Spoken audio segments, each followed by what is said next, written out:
Kanpai! Kanpai! I'm gonna lie, I had like the worst case of needing to burp at the... Nice. Anyway, welcome weebs to this week's episode of Kanpai Cast, where we are covering the full winter 2025 season review. So, stick with it. Stick the landing. I made it back in time. Unfortunately, he came back. But not quite. Yeah, we're gonna be covering that. We've got stuff to cover that's left over from last season, which is fantastic. A lot of cramming was done last minute. Because Xeno accidentally lied to me. He told me when I was away. He told me that the review was next week. Hey, I carried on thinking I had a whole week.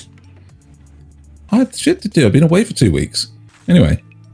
Well, how many shows did you have to watch? All of them. 4.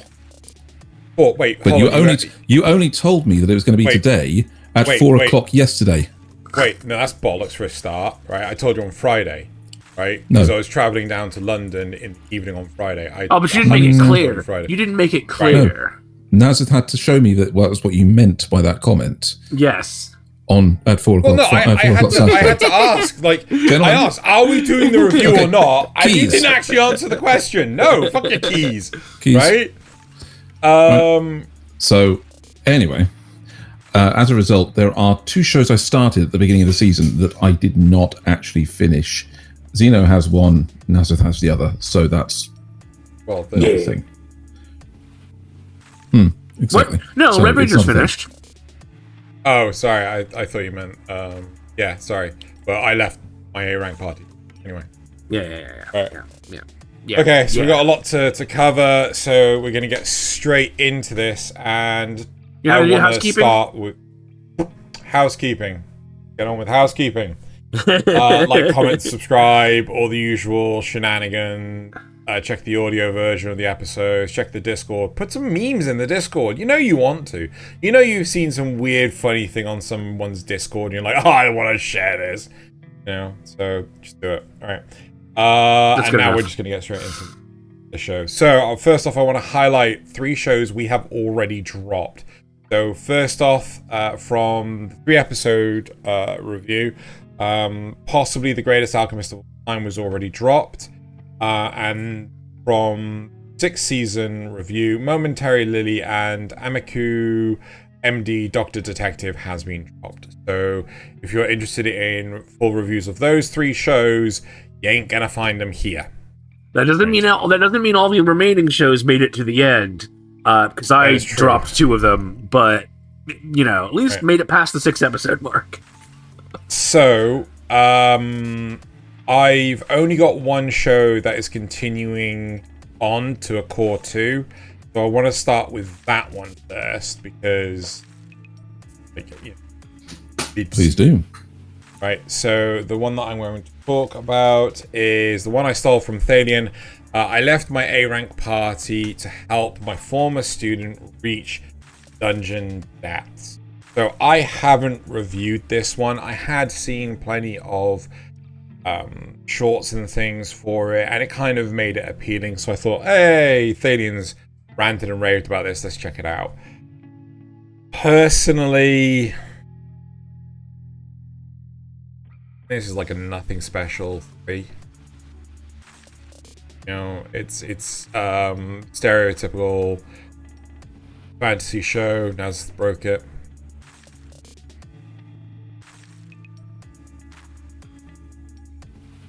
As I die, coughing in a coughing fit from pollen.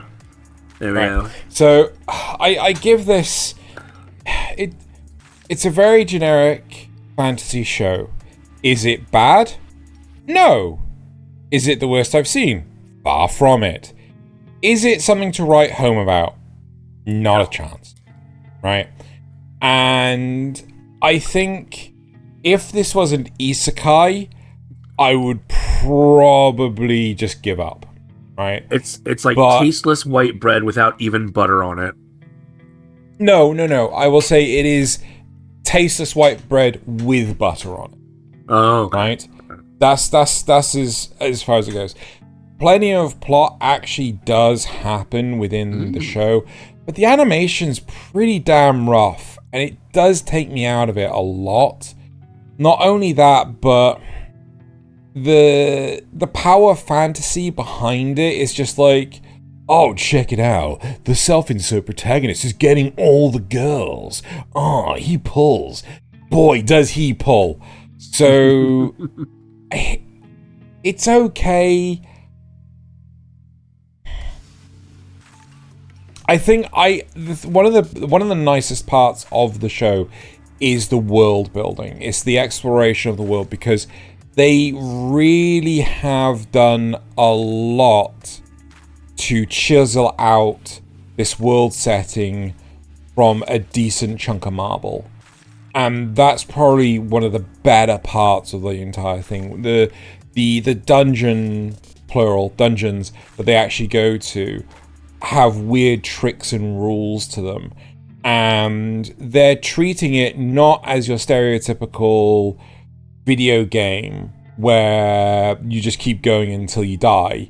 They're like, no, we only get one shot at this, right? So we have to be careful. So every single time that they transcend floor, it's a case of, right, we're going to camp at the stairs because it's a safe zone, like it's a tiny little staircase sort of thing.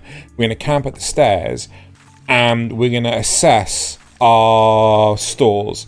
Do we need to, basically, we got to the stairs, do we need to turn around and go back? Or can we keep going? And that's really nice about it. They should just capture dungeon monsters to eat off of them and to make up their supplies. Yeah. But I liked the whole recording and streaming your stuff to make it, to get fame and fortune as well. To me, that was really superfluous. I get where you're coming from, but it was like, this is a convenient plot device for certain characters to get their comeuppance. Kind of. And it doesn't really do much beyond that. Mm-hmm. Well, it does get the whole, in the early part of the series, it gets the whole cast a whole bunch of sponsored armor, because they're actually getting sponsorships from starting to get renown. But absolutely, does that continue at all? No, not in the slightest. Oh, bugger. Yeah. So it has really fallen off as a narrative mechanic, and they still interact with it. They still actively interact with it and things. I was like, this is cool, but this is more fluff because we started it, as opposed to fluff that we're building upon. Am I making sense? Yeah, you are making sense. I'd like to see what they do with it in the second core. Right. It may come, back into the thing. And hey, that's... I left my A-rank party to help my former students reach the dungeon depths. Okay, so my turn. Let's do Ubel Blatt, the worst show that I'm watching this season, by far. The ranking of 9,757th. Oh, so I'm not. We're not the only ones who think it's bad. Okay, good. No. So I don't remember what I gave this before. I think it was like a nothing special 0 or something like that. 2. But okay, it has fallen quite far, all the way down to a 2-star poop. I've broken it again. Yeah. This is absolute trash. Not the kind of trash that's so bad it's good. No, it's just trash. But I guess it's got boobs and butts and violence. So if that's all you care about, I would say even how much you hated heavy metal dark fantasy, bastard heavy metal dark fantasy. Yeah. I just wasn't happy with it. Even that had much better story than this. So it's overly dramatic. It's edgy just for the sake of being edgy, but it's also got these really total whiplash moments of bright/silly moments, especially with like PP. Whatever, PP-chan. Things are still. Remember how we talked about in the first 6 episodes? Things just kind of happen. There's no real connective tissue. Like, you're here, and then suddenly you're here, and then suddenly you're over there, and it's all just going back and forth with no connective tissue. That continues. It's like they're cutting out any and all character development or world building, aside from the very, very barest scraps of one-dimensional characters, to get through as much of the violence as possible. That's what it feels like to me. I swear the animation is getting worse. The way some of the character heads are pointed, I can't remember. I don't remember exactly what was happening at the time because my brain refuses to hang on to any of the details too much. I want to say Coinzel was talking to somebody else. No, it wasn't Coinzel. It was two of the... Yeah. But it wasn't him. It was two of the Empire people. One of them was talking to another one. And, like, he was supposed to be looking at him, but the way that he was angled made it look like he was looking back over his shoulder instead. Like, it was supposed to be an over-the-shoulder, shot, reverse shot type of situation. And instead, it looked like he was, like, the character who should have been seeing the back of his head was looking over his shoulder so you could see the side of his face. And it's like, what is this? I gave up at episode 9 for 2 reasons. The first one, hang on, let me get over here to asset number 1. So this character... What the fuck is happening with their spine? I know. This character gets injured, and so they put her in bed to recover, right? And this is how she's laying.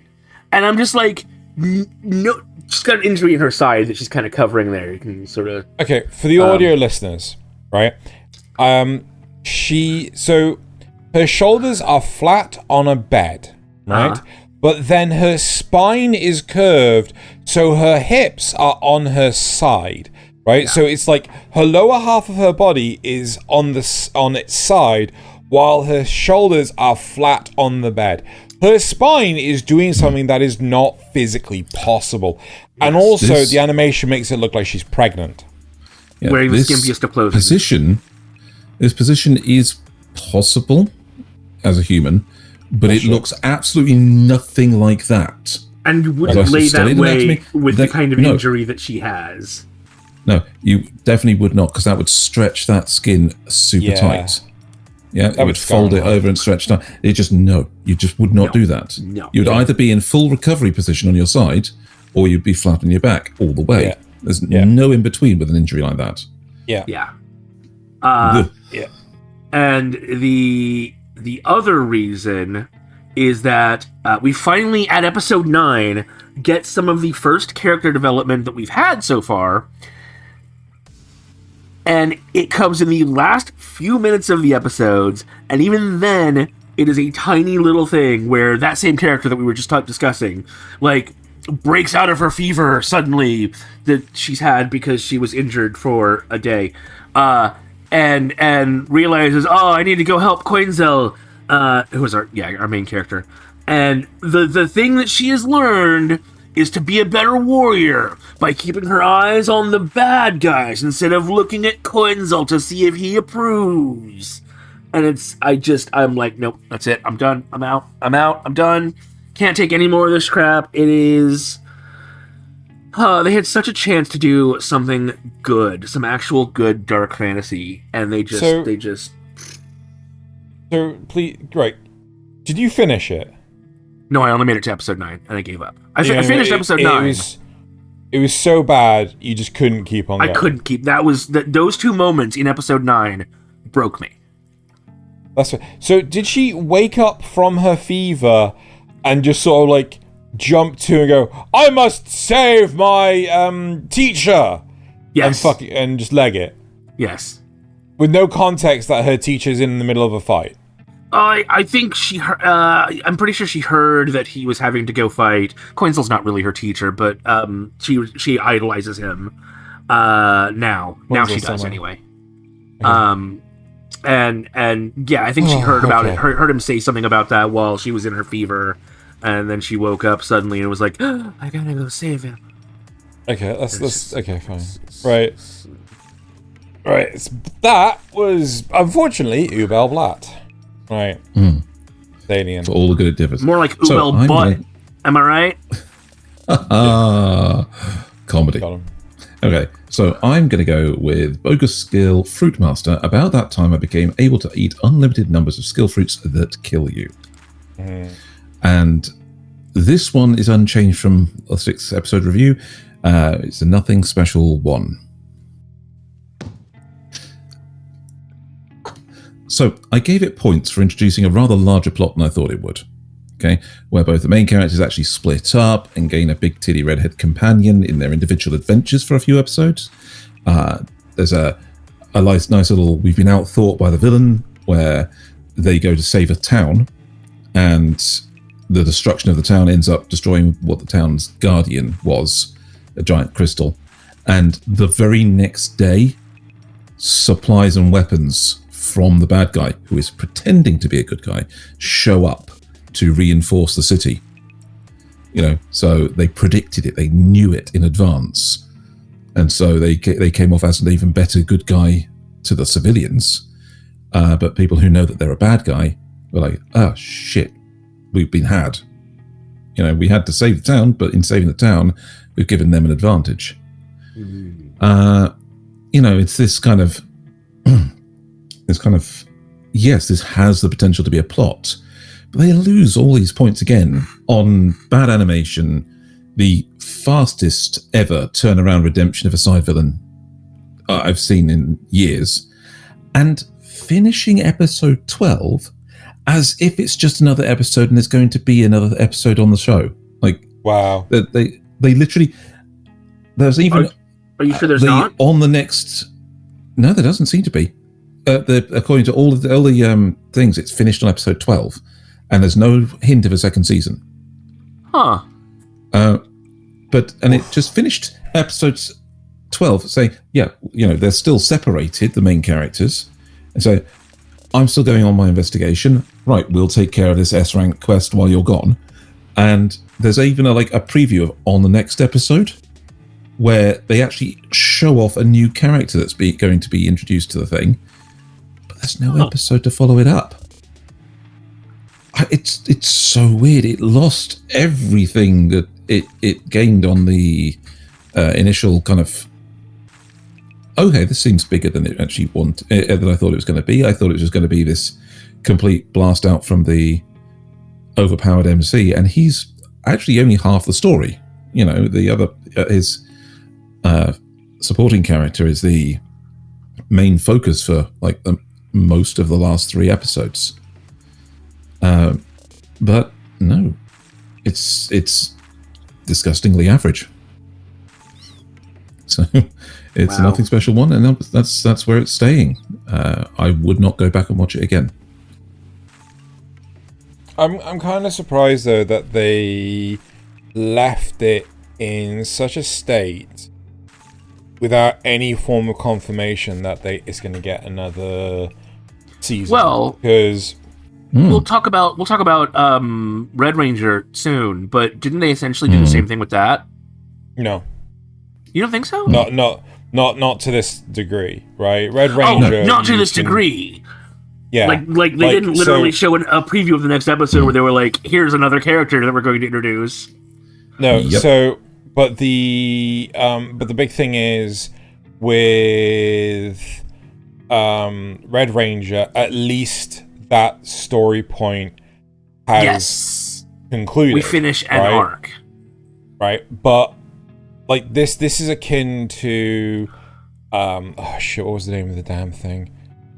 Oh god, either the first core of season 1 Mushoku Tensei, where after episode 11 it just stops, right?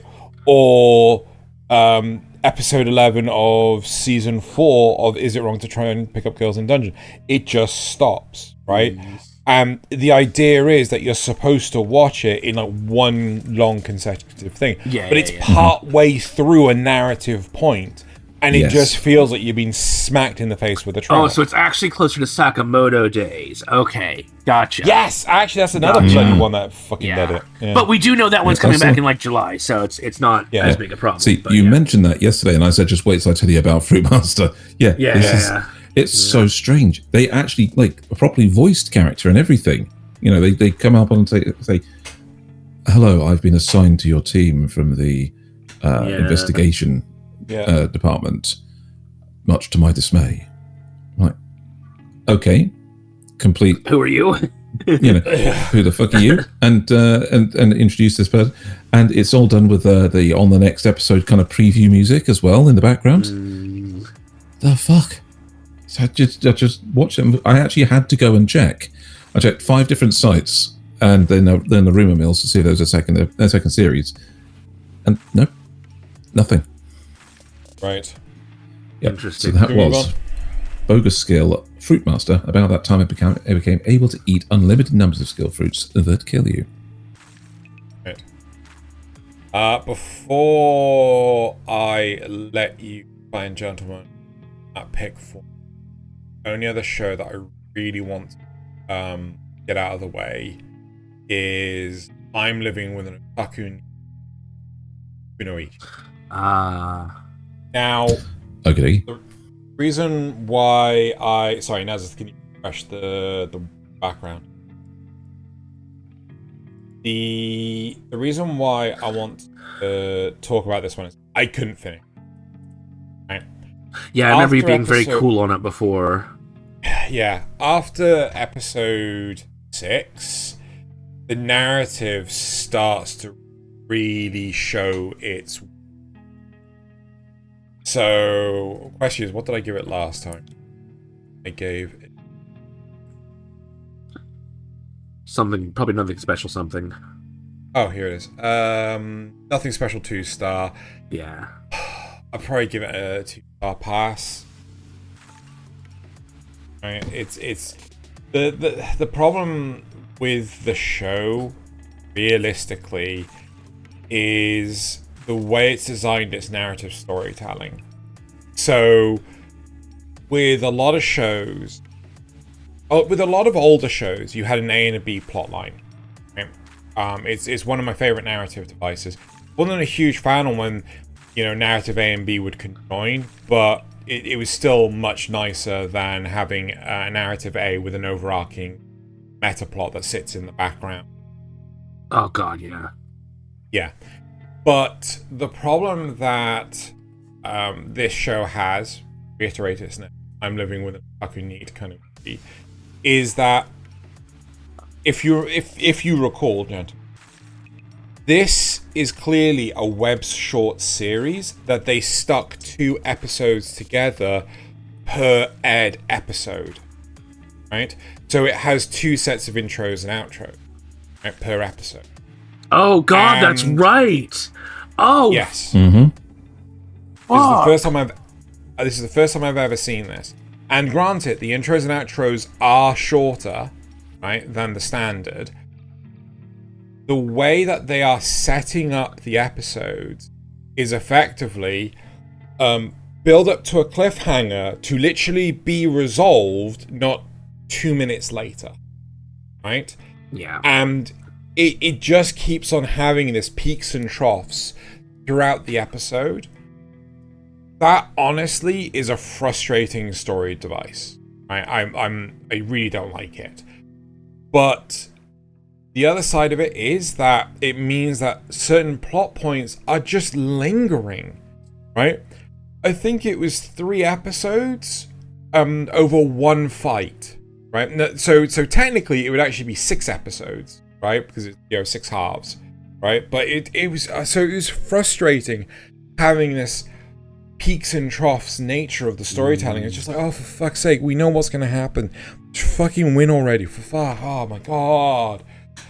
So I had that can work, and we'll talk about it again later with one of my other shows. But you have to then make it interesting enough to watch it play out. It can't just be a case of, I know what's going to happen, and then it happens. Yeah, I mean, if the show's predictable enough, like, just, whatever, yeah. Right? But at the same time, it's like, yeah, it's okay. If I had more time today, I was going to try and pick it up again, but in all honesty, I was like, no, I'd rather watch the shows that I'm not reviewing. Right? I'd rather finish those than... Would you say if there was an English dub and you just needed something to have on in the background, would it be suitable? You know, something that you can watch but doesn't need a lot of attention. Would you say this is suitable for that, or is it even too boring for that sort of thing? It might be too frustrating for that, but that's about as far as I would take it. Okay. Like, if I was in the middle of doing some, like, programming and I just need some background noise, like, I might have that on. But you'd probably rather have Star Trek on.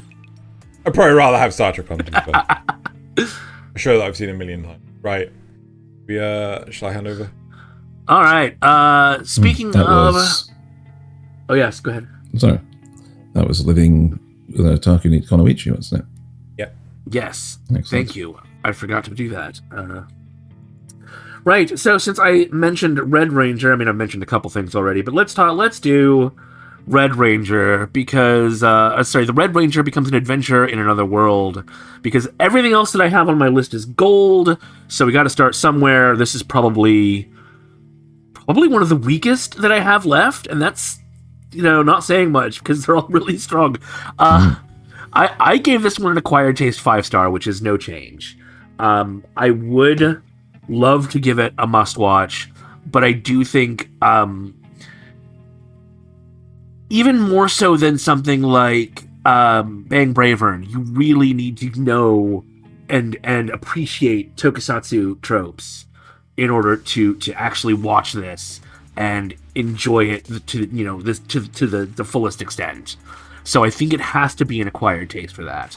At the same time, stuff is actually happening in this one.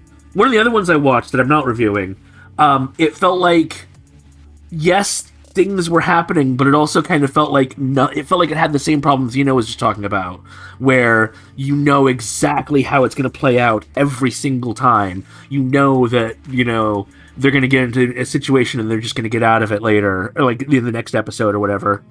So we start getting into really cool stuff, like the elf appears and has... They go to an elf village in the desert, right? Which is a cactus forest, which I thought was really cool. And they've got another henshin device from one of the ancient heroes who came over to this world in the past. And I thought that had a nice little bit of lore to it. The sudden personality... Yes? Just want to highlight, it's not a Super Sentai henshin device. It's a Kamen Rider. Yes, it's a different. It's a different type of henshin device, but it is still a henshin device. Like this, they clearly know what they're up to. I love the personality change of the elf princess when like, even though I didn't really necessarily like the meek personality, I liked that the way they did that. I think it's supposed to be funny, and it did come off as funny. They have a whole ass Kizuna 5 intro OP play during a touching story Red is telling about his past in the middle of an episode, which is it's so good. It's like when Bang Bravern was playing his theme music in the middle of his fights. It's that sort of level of comedy. Right. Yes. There's a classic. Oh God, what is his name? The JoJo character with red hair that was Kakuin. No, yes, there's a Kakuin cherry moment where one of the villains is holding a bunch of cards that have all of our heroes trapped inside of them, and he starts licking one of them. It's just like, oh god, yeah. Oh my god, it's a very Redo moment. The battle between Amin and Red turning into just a series of battle names that the other characters comment on being annoying and loud. Excellent. Excellent. Lots of nice little touches like that, like the origin story of the Kizuna 5. The fact that they're now designing new techniques instead of relying solely on what Red has brought is a nice little subtle bit of character building to show how far they've come in this arc. There's a monster at the very end I can relate to, the allergy monster. And then there's Red has an overdrive function that I don't want to get too deep into because it's sort of story relevant. That's shocking and also kind of makes sense, and also reminds me of a mana seed going out of control, which is all I'll say about that. And while there is technically a cliffhanger, it's not a bad way to end the season. He's made new friends. They've all grown together. There are big hints of what a season 2 could bring. Hopefully we get one, because I really enjoyed this. I think that I wouldn't rate it as highly. I would say it's acquired taste, but I'd probably say it's like a 2 or a 3. Yeah. Like, again, this is a show that I really struggled with in terms of pacing. I had to give up watching it weekly and just binge watch it multiple episodes at a time. Because, like, you get to a point where it's building up to something, like, super relevant. And it would just, like, next episode! It's outro time! Outro! Yeah! And, like, oh, wind me down. Wind me down! No, they gotta keep you hyped for the next episode. But, I mean, so... The animation quality... Necessary screenshot. Yes. The animation quality would really, really differ. Like, so I hated how the other Kizuna characters were animated compared to Red, right? They were obviously really cheaply done, right? Because they were barely in it. You know, Red's got loads of detail on him. What you call it? Oh god, Logi? Is that the name of the knight? Yeah. I'm not. Yeah. He's got lots of. Even though he is just like one solid cape color right now on screen. Like, but his other side has got like blues and golds and stuff. Yeah. No. But he's got lots of detailing on the cape, right? Yeah. It's got folds, it's got creases, it's got shadows on it. The green guy, the military guy for the Kizuna 5, right? His entire body is completely flat, right? There's no shading on. It's like, are you just a cardboard cutout? You got no shading on you whatsoever. I'm surprised you could see him with all the camouflage. Now, I mean, just one solid color. You are probably right that they were just looking for places to save on budget, and that's where they decided to go. But you could come up with the excuse that since these are Red's memories that he's discussing with other people, they don't have the same detail as real life. Sure, except for that. That's probably except for that preview thing at the end. Yeah. The last episode, you know. But I think the big issue. So the only real issue that I have with this show is the pacing, right? It just feels like they got the pacing quite well and down in the first half, but then in the second half, it's just like, what the fuck is going on? You think they tried to stretch it out a little too much so they could end at a certain point? No, I think they try to potentially cram too much in. Oh. Right? It's like... A part of me feels the whole thing with the Mage Academy and the royalty could have just been left out. Right? Oh yeah, because it doesn't really go anywhere by the end. It doesn't do anything.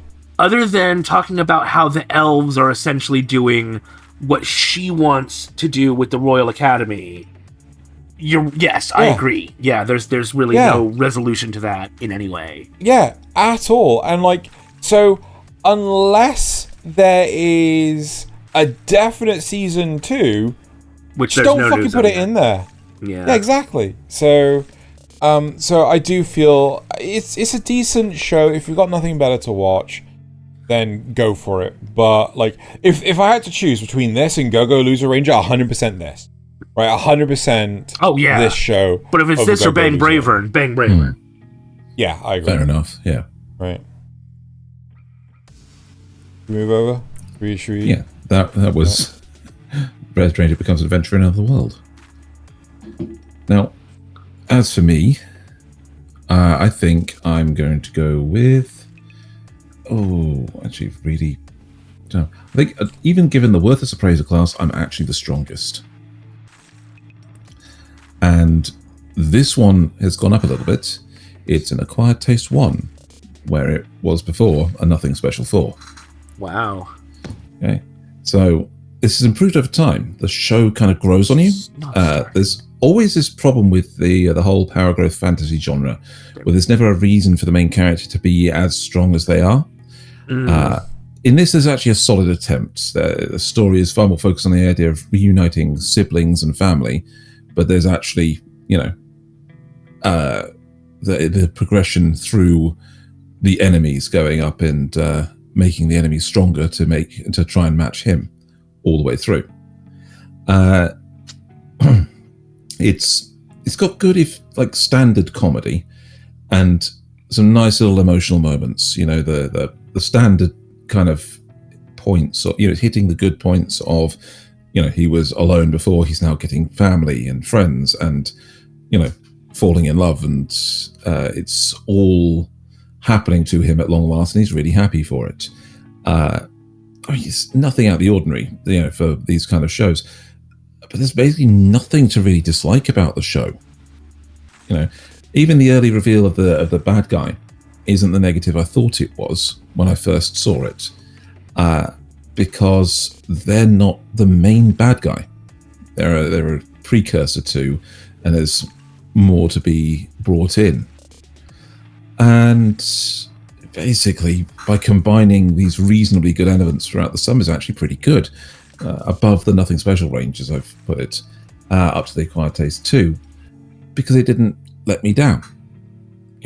It stayed in that entertaining range throughout and didn't have to make me like it. I'm not blown away, but it's definitely positive compared to where I was at the 6 episode mark.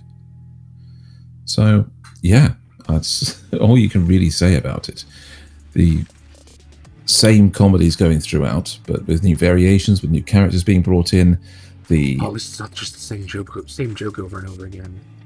Not quite. I mean, the persistent thing is that all of the characters besides him live in his eye. Yeah. So they can see what he sees, they can teleport to him, and they can use some of their abilities through his eye. That's right. This is the one where he gets the tree spirit living inside of his eye, isn't it? Yeah. Yes. Okay. Yeah. I remember now. Yes. So the stern motherly figure that watches over her can teleport to him as well through his through that eye, and they pick up other tree spirits. That are reuniting this family, and it's done nicely. Each one actually has a personality. They're not just hitting the one note personalities. So it's better than average. That's all I can really say about it. Again, not blown away. Definitely just it's positive compared to where I was at the kind of dismissive point of the halfway. Any questions? No, we ran over on the last one. Let's leave it at that. That was, cool. Even given the Worthless Appraiser class, I'm actually the strongest. Wow, Thaylien being short-winded. I told you before we started. Hal has Hal. Right. Okay, what do you want me to cover next? Why do I have to pick? Why don't you pick? Welcome to Japan, Miss Elf. Welcome to Japan. Oh my god, this was a bit of a shocker by the end. Right, so what did I give it the last time? So last time I gave Welcome to Japan, Miss Elf an Acquired Taste 3-star. The sad news is I'm dropping this down to an acquired taste 1-star, right?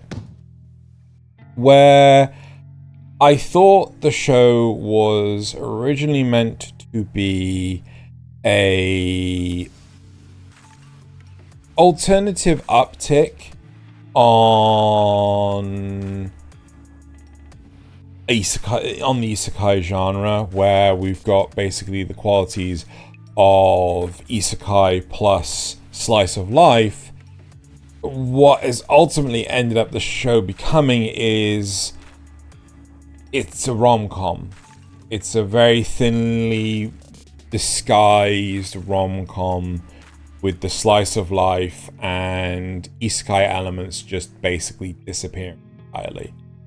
And that actually really upset me. So there's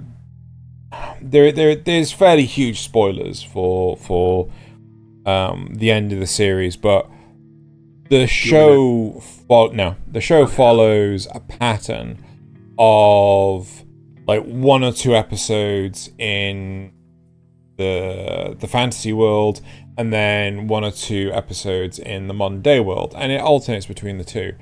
And with that logic, you kind of are left feeling, oh, okay, so it's going to end in the fantasy world. That's kind of cool, right? Okay.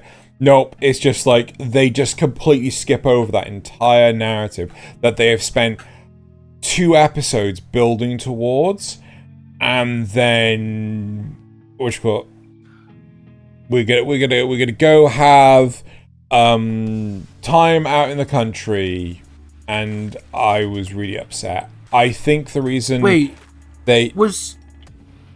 this the one where if he went to sleep, he woke up in the other world and he could take like food and stuff? Yes, but he couldn't take technology or anything with him. Yeah, okay. All right. And then he woke up and she came with him. Right. Okay. So she learns like Japanese, and they just drop Japanese culture. And basically, they drop the... So it's just him going on dates and things with her. And it's just... There's nothing wrong with that. But if you set up initially to be this, we're going to go back and forth, and then you just drop the going back and forth to be like, oh, we're going to have happy fun times in modern day Japan. I'm no, that's not what attracted me to the show. You've ditched the parts of this that attracted me to the show. We've got like this female dragon character who she's also able to come back with them, but because they couldn't get a ticket for her he bought the tickets on the Shinkansen for only 2 people. The dragon girl couldn't come with, so the dragon girl basically sends a cat familiar, which is part of like, you know, her essence, to go in her place. So, you know, it's a carry-on luggage cat bag with a cat in it, and it's just like, where's the adventure? You've lost the adventure. So yeah, it had to shed some stars, unfortunately. You wouldn't even say that they substitute adventuring in the other world for the other worlders having an adventure in this one, because it's still basically just mundane stuff. Well, no, the thing is that you see, like, mundane stuff is like going to work, going shopping, going for a walk, right? This is, we're going with touristy shit, right? This is, we're going to go out to the country to have, go to a hot springs, all right? It's just like... It's fluff. It's all it is. It's fluff. Yeah, and it's the sort of thing that you see entirely in rom-coms, not in slice of life stuff. When they could have actually had them all going on an adventure in this world, too. Yeah. Also, I don't know how this guy is going to continue to be able to facilitate this lifestyle for this elf girl. It's like, they've only been like in this situation for a month, and he's already used like 3 weeks of holiday. It's like, how many weeks of holiday do you fucking get? Bizarre. Yeah. So that is welcome to Japan myself, and unfortunately, yeah. Shame. Nasuth, what about you? What's your next one? Well, unless you guys have a preference, I'm basically just going to work my way up the list with this one actually as a top, as opposed to... Yeah? I'd love to hear about Sakamoto Days. I'd love to hear your take on Sakamoto. Okay, all right. We'll skip to Sakamoto Days before solo leveling then. Now, again, as we said earlier, this is only the mid-season review. It's 22 episodes for the full season, but we're not getting the second half until July, which... Yeah. Thanks, Netflix! Good job. Love you. No. That's not Netflix. That's just how it is aired in Japan. Right? Oh. That's got nothing to do with Netflix. Oh, okay. All right, well. Sorry for the accusation, Netflix. You're still horrible. No, I'm still not. I'm still not sorry for the accusation. So this was a 0-star must-watch. This is still a 0-star must-watch. It just didn't change at all. It's holding on to that. If the 0 will come up, that'd be great. There we go. So it's just consistent. It hasn't gone up or down really for me. I think it's really worth watching, even though I wouldn't describe it as truly amazing. It is a very obvious comedy where, like I said, even when it goes dark, because it does have some dark moments, but even when it does that, they're still going to win, and there are still going to be comedic moments along the way. So, don't go into this expecting anything super... This is very much like Way of the House Husband, where it's just that dry sort of comedy with a little more of the physicality side of things as opposed to just the situational comedy. I like little moments like Sakamoto taking time in the middle of a fight to give a kid some cookies. When did that happen? Oh, it was in the subway fight when they were on the actual subway train, or maybe it may not have been a subway train. It may have been a regular train. Yeah. I'm with you. And he gives the little kid some he has the guy slice open the bag and gives the bag to the kid. It's just like, so things like that keep it from being just a one-trick pony, even though it does, like I said, follow that one cycle of they're gonna make it out, they're gonna have fun doing it. I really honestly don't have much to say about this because it is kind of just more of the same, even though we do learn a little bit more about Shin. We get some of the characters that we've acquired already helping out a lot, in interesting ways.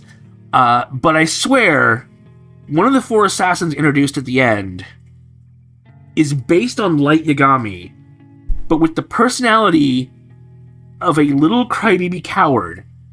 And I hope that's intentional, because it is fucking hilarious to think of Light Yagami turn into this simpering little crybaby. That's really all I have to say about it, honestly. I don't have... Wait, who?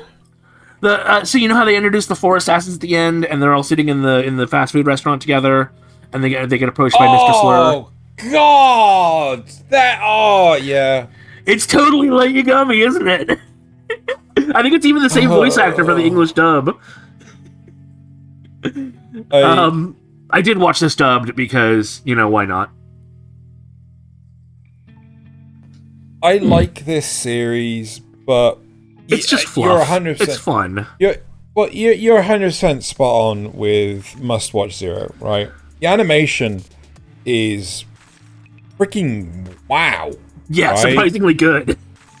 It unfortunately suffers from Netflix subtitles, which means that they will only subtitle one thing at a time. So, if there's any text that's on the screen, they'll show a subtitle for that. But if anyone's talking at the same time, they'll either show the text subtitle or the translation subtitle. They will not do both, right? And I think that's a limitation with Netflix that they have still yet to get over, and it does my head in. The voice acting for the Japanese, at least, I can speak towards that. Phenomenal. the set pieces, like all the backgrounds and everything are meticulously put together, and it is fantastic. The assassins are all quirky and interesting. To me, so some of the hitmen are too quirky. Yeah. Right? It's like, come on, tone it down. And like the organization that Sakamoto was from, they're fine. I have zero issue with them, right? The secret super organization that makes an appearance like in the latter half of the series, zero problem with them. It's just all the hitmen at the start of the series. It's just like, you're a fucking JoJo character. Why are you here? You're a fucking goofball. Because it's funny, that's why. To an extent. Yeah. References are funny. I also think that this is a show that also suffers pacing problems, because I feel that they could wrap up a lot of these stories in one episode, but they seem to be dragging them out over 2 episodes so that they can elaborate the fighting choreography, right? That's not necessarily a bad thing, because the animation is fantastic. But and we are here to see Sakamoto be a badass. Yeah, but at the same time, it's just like, you see one fight, you kind of see them all. So I think you're very spot on with your rating. Nice. Sakamoto Days, everybody. Right. Okay, I'm going to move on to something slightly less impressive, which is Promise of Wizard. Now, this one went down by a star at the mid-season, but it's back up again to its former thing of Acquired Taste 2. So, I'm going to say this: a giant shadow form Pidgeotto was not what I expected as the end of season thing. Well, yeah, at least it's original. The show's really oddly balanced. There's lots of intrigue, lots of political moves, and lots of mysteries around the wizards and their pasts. But very little of it goes anywhere. The political movements are all from people who are against the wizards, and the wizards and the main character all seem to approach this as, well, why would they be mean to us? You know, they're completely trusting and want the best out of everything, and everybody else is just like, no, we just don't like wizards. Why don't you get this through your heads? You know? There's a nice build up to a villain at the end, which, again, the giant shadow form Pidgeotto comes into play there. But I think this is one of those shows where you really have to have read like the source material to get the full story. I think they've left out bits. And the testament to that is this really odd habit of displaying the main character's thoughts in these half-second long flashes on the screen. So you notice them and you have to go back 5 seconds and pause it so you can actually read what it says. So these were probably like pullaways in the actual manga that, of course, you'd have plenty of time to read while the character's like staring off into the distance. But to cut down for the show, they've literally just ping and it's gone. I hate when they do that in solo leveling with the system messages. It's like, but that's important. I need that. So, what's there? I did like. They've actually created some charming characters. They've got the this whole thing where half the wizards had fought the calamity in the month before our main character arrived, and they all have now got these injuries to their magic from that fight. Sorry, I think your microphone cut out then. I think you meant to say injuries? Injuries to their magic? Injuries, yes, bizarre injuries to their magic. So, for example, the two that are on screen now, the twins, are called Snow and White. And when at night, they become a painting of themselves. they can actually like detach themselves from it temporarily, but but it's very difficult to do. So they have to like spend their time in the thing being carried around by one of the other wizards. Another one, if he sneezes, he gets teleported somewhere strange. Another one just can't see anybody until they touch him. Okay, so his eyes have gone weird. So he can hear people talking and just can't see them.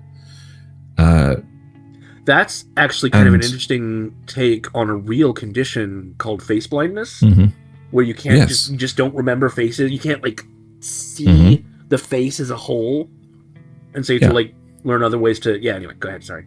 Exactly. So this whole thing, they've got these injuries. So it's interesting to keep finding out what they might be through the thing. Meanwhile, the newer wizards that have been summoned for this year are still rookies. They're still underpowered and are trying to discover what their place is in this role. You know, nice little thing. But again, it just kind of doesn't go anywhere. Their whole thing is they want to be, you know, congratulated for having fought the calamity, but the politicians are kind of trying to keep them off to the side.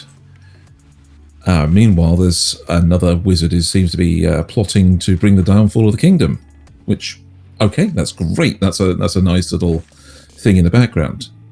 That's a nice plot to have. But the way it's resolved is very strange as well. I'm not going to go into that because that's spoilers.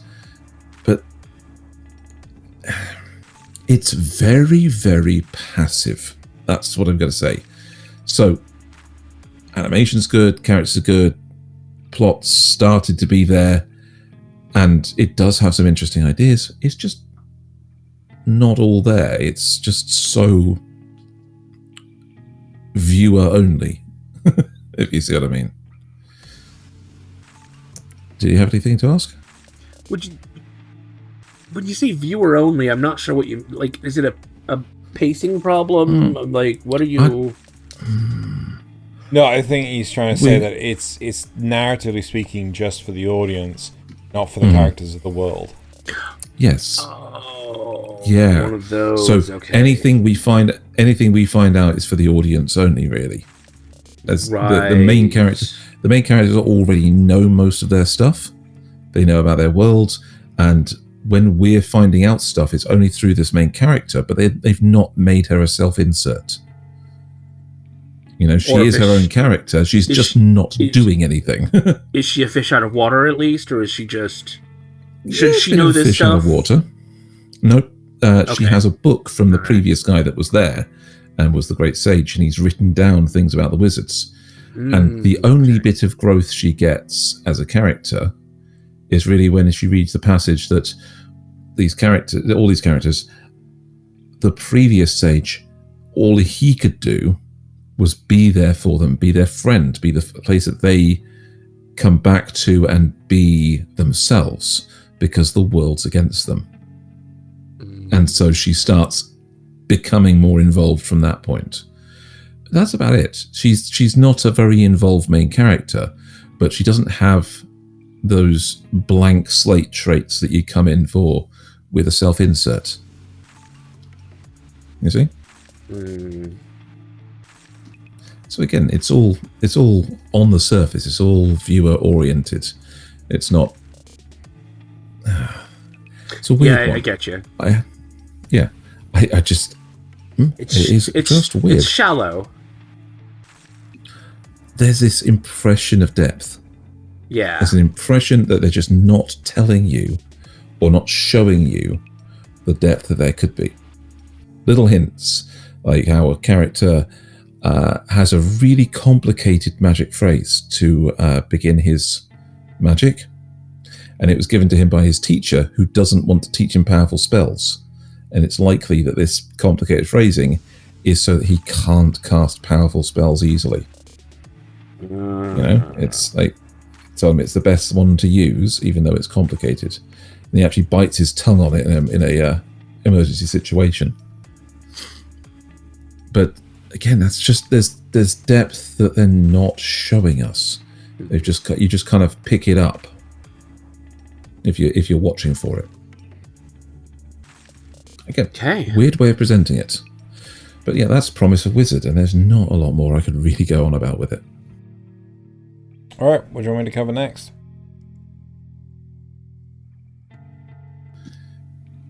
ReZero? Sure. Yeah, ReZero. So, ReZero, Starting Life in Another World, confirmed for season 4. Yeah. So this is the continuation of season 3. So this started in autumn 2024. It released 8 episodes before taking an 8-week break, so 2 months. And then it resumed again this season and recently concluded. So this, God, what did I give it? 6 episode. Sorry, I got it. I was clever enough to actually open it. So I gave this a 2-star must watch. Right? I am going to give this. This is absolutely mental. But I'm going to give this a 5-star must watch. Holy crap. Yeah, so it's a really good series where realistically Subaru, our main protagonist, did that actually do that? No, it didn't show the picture. There we go. Subaru, our main protagonist, is very much likable. In season 1, he thinks that, oh, I'm from another world, I'm smart as shit, I can fucking pull your asses. He's very much Kazuma in the sense of an antisocial shut-in, so forth. But he very quickly realizes that he gets put in his place. He thinks he's like a magical knight or what have you, but in reality, he's a butler. He ends up serving this one girl, and the first fight that they come across in season 1 is really, really cool. But then subsequent parts of season 1 really drag on. Right? Not really selling it, I know. I know that they've done a director's cut of season 1, and I really want to give that a go because I need to refresh. It's been like season 1, I think, was aired in like 2014 or something. Freaking forever. And I want to check the director's cut to see if they've actually chopped out a lot of the padding throughout the actual series. But it is a very good series. Season 2 knocks it out of the park, and there is no bad point of season 2 ever, but it is difficult to follow what all the subtle nuances series it has. It's very, if you like Mashoka Tensei, I think you would like ReZero, as long as you can get past, right? So it's that was definitely my issue. Yeah, season 1 getting past season 1. Yeah, season 1 is a very, very difficult watch. There is a there's a video by Giga he did freaking years ago called ReZero in 7 minutes. Oh, 7 minutes, yeah. Yeah, and it's absolutely brilliant. It really highlights all the parts of it and everything. But season 3 just continues to drive the series home. The animation is fantastic. The strategy in combat is really clever. The subtle nuances to certain characters having special abilities is really well thought out. The way that they overcome certain situations is, again, extremely good. So if you can get past season 1, right, then you're going to fall in love with ReZero. And it has been confirmed for season 4, and they have said that it's not going to take 4 years before it comes out, right? Season 4. So okay. I'm actually very excited. So it's also got the very important life lesson that if you kiss a girl, she gets pregnant. Oh my god. for everyone else's benefit, it's season 2. Although I do complain, right? The character design changes for Amelia was not warranted, right? The animation director, so the director of season 3, augmentation of Amelia. But basically, for everyone's benefit, in season 1 and 2, Amelia was quite tame in physique. Season 3, for some strange reason, her bosom it's because she's pregnant. Yeah, so the whole joke is... Anyway, ignore him. He's just making it funny. I thought it was hand-holding that did that, but, you know. No, that's a different anime. That's a different anime. Oh, good. Okay, fair enough. Oh, God, which one is that? Where, like, the guy and the girl hold hands and she instantly gets pregnant. It's so... I think she's got animal ears. Oh. Weird.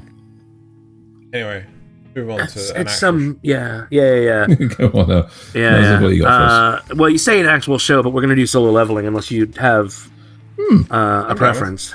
All right. So... Now, I may be crazy, and I may be stupid. So bear those in mind when I give you this review or this rating. This season only, Acquired Taste 5-star, up from 3. Full overall series was a pass 2 still last season or last review, mid-season review. It's come up to a nothing special 3 because you still have to get through the first season, which is difficult. But man, I found this season so much better. I don't know about you, Thaylien. But this season was so much better. Hang on, sorry, one. Yeah, so for Xeno's reference, I gave this an Acquired Taste 4-star. I'm not as happy with it as Nasuth is, but it is a massive improvement over the first season. The difference in what they're doing, especially when sticking to the source material on it, it's actually vastly improved. Yes. How it's being presented. Yeah. Nasuth's back, so that's... Yeah. Sorry about that. While it is still a power fantasy, it is still very much a power fantasy. It kind of feels like it's moving towards this idea of what happens when you've got too much power. And that's kind of the direction it's moving, and I'm really curious about that. People are really starting to put the pieces together about him, that his ability is to get stronger and not just a reawakening to S rank. I would watch a whole anime about Jinwoo as a Batman figure sending his ghost minions out on patrol. Which is something he does. I was wrong about Jinwoo never using his brains again because he's too overpowered. He actually makes battle plans during his time on the 80th floor, which is incredible. Yes. And it's a bit predictable, but I liked how they resolved the fight at the end of the season, with the injuries that people had. Oh yeah. That was it was a little bit of an emotional touch, but simple but nice to do. Yeah, obviously it was designed just to get him there, but I think that was also in some ways that was also important character development because he needs something new to fight for now that he's achieved his goal of making his mother better, right? And so he's slowly developing this new goal, and it's not just to get stronger, it's to help other people who need it. Exactly. There are more monsters that can talk, and not only that, but they can actually do like reason. They can think. They can realize that they might need to make a deal or a treaty or a truce or something.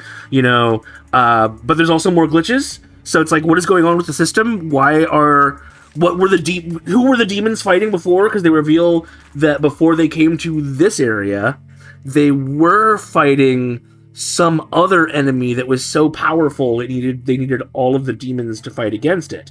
And I think that's foreshadowing to what Jinwoo might become. I know. I need to ask because like I hear a lot of people like talk about things like aura farming. I have no idea what the hell they're talking about. Are we talking about like the glazing the main character? Yeah. It's main character energy, main character energy, main character energy. Right. Okay. And making his presence stand out more and more. So is this not just the case of like we're watching Goku just be Goku, or imagine if Goku didn't say anything and everybody else said it for him. Oh yeah. Oh, he's incredible. What's the difference? He's when people say when Goku talked about saying when he goes up to Super Saiyan 3 for the first time. Imagine if he just had all his team around him hyping this moment up and saying, "Oh, look at him! He's going past a new level. He's going to Super Saiyan 3." Which does happen in Dragon Ball. Let's face it. But why is this an appealing thing? I don't think that is the appealing part. No, it's not the appealing part. It's just a lot of what's happening. So the that might be appealing to other people who are watching this, but that's not what I like about it. The concept you're missing, Xeno, is aura, and that's basically you are familiar with the slang Riz. Yeah. Right? Now, imagine you expand Riz to be your entire presence. So walking in the room has Riz. Walking up to somebody with a certain look on your face has Riz. Okay, let's drop this. Let's drop this part of the conversation. That's what aura is, and that's right. I don't. But like, is the whole show not just like?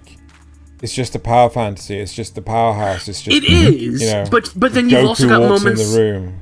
But then you've also got moments like with his mother where he breaks down crying, or afterwards when she's home and he realizes things will never be the way they were. They can't ever be the way they were. He has crossed too many lines to get to this point.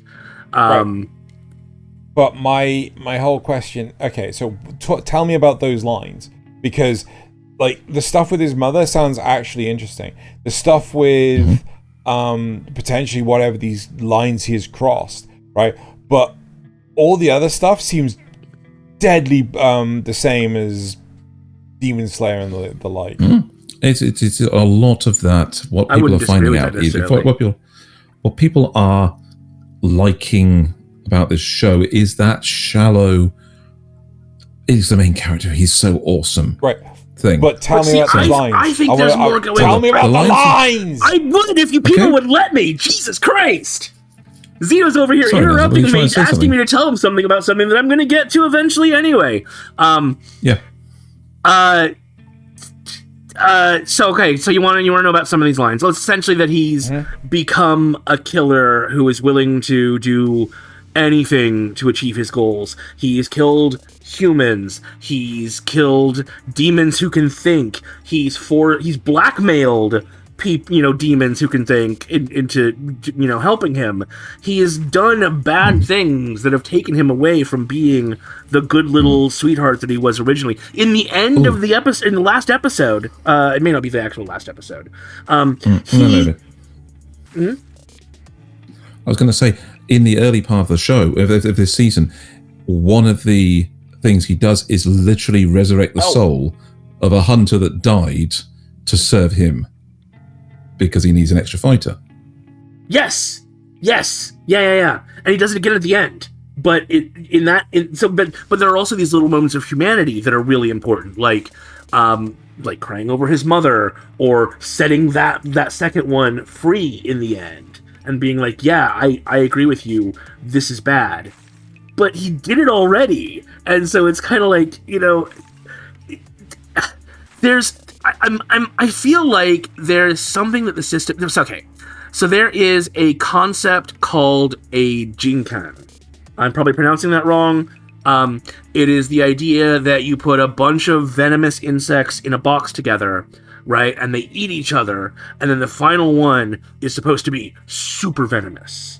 And I feel like that is what the system is doing. That is what is going on in this show. It is pushing him to kill these other monsters and become stronger through it, or have them kill him and then they become stronger, which is why they have certain directives that they're told to do. Just like the system tells him, you got to do this or you'll die.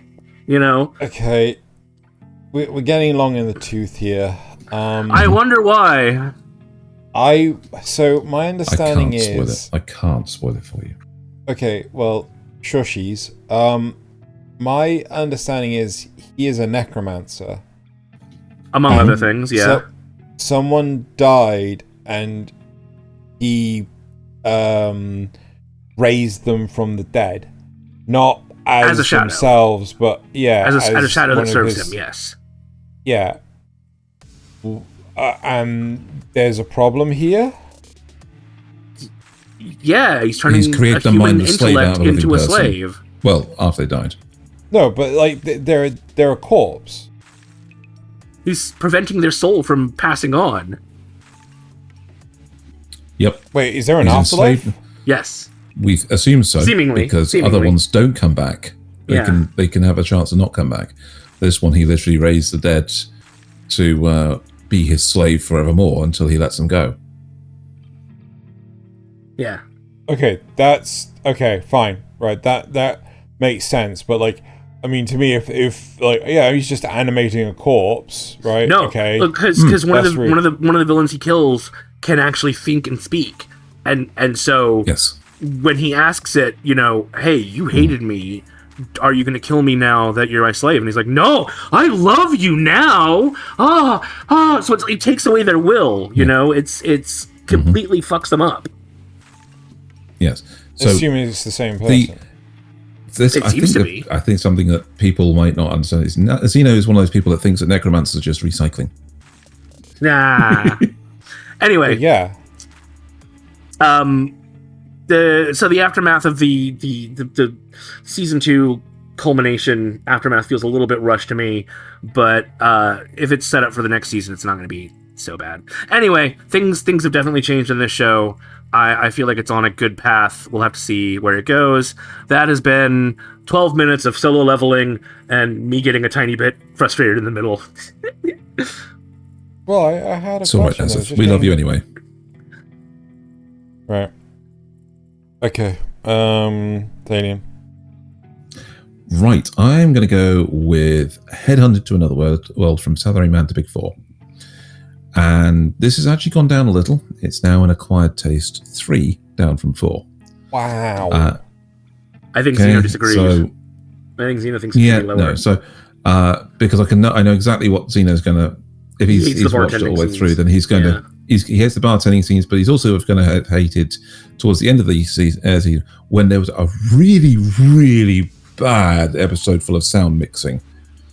Where there's supposed to be dragons roaring, and they kind of sound like somebody going ah. They're not actually. There's no bass to them whatsoever. They've just got nothing. But it's a simple enough little show. I like the theme. The progress is kind of straightforward. The right amount of elements of a non-power fantasy isekai that other shows I think could build off, but it probably won't. It's rare to see his protagonist stay exactly as powerful as he was at the start, but it's actually just learned to believe in himself. In the fact that he is powerless, but he can just talk well. As hits the bar, but the bar stays, and there's something weird about it because apparently the Demon Lord can see it too. The Demon Lord breaks into it is actually... Did you not see that bit in the episode when he's falling asleep and Demon Lord actually comes into the bar and puts him to sleep and is really there in the real world as well, putting him to sleep? I just thought that he put him to sleep in the real world and then he imagined it in the dream.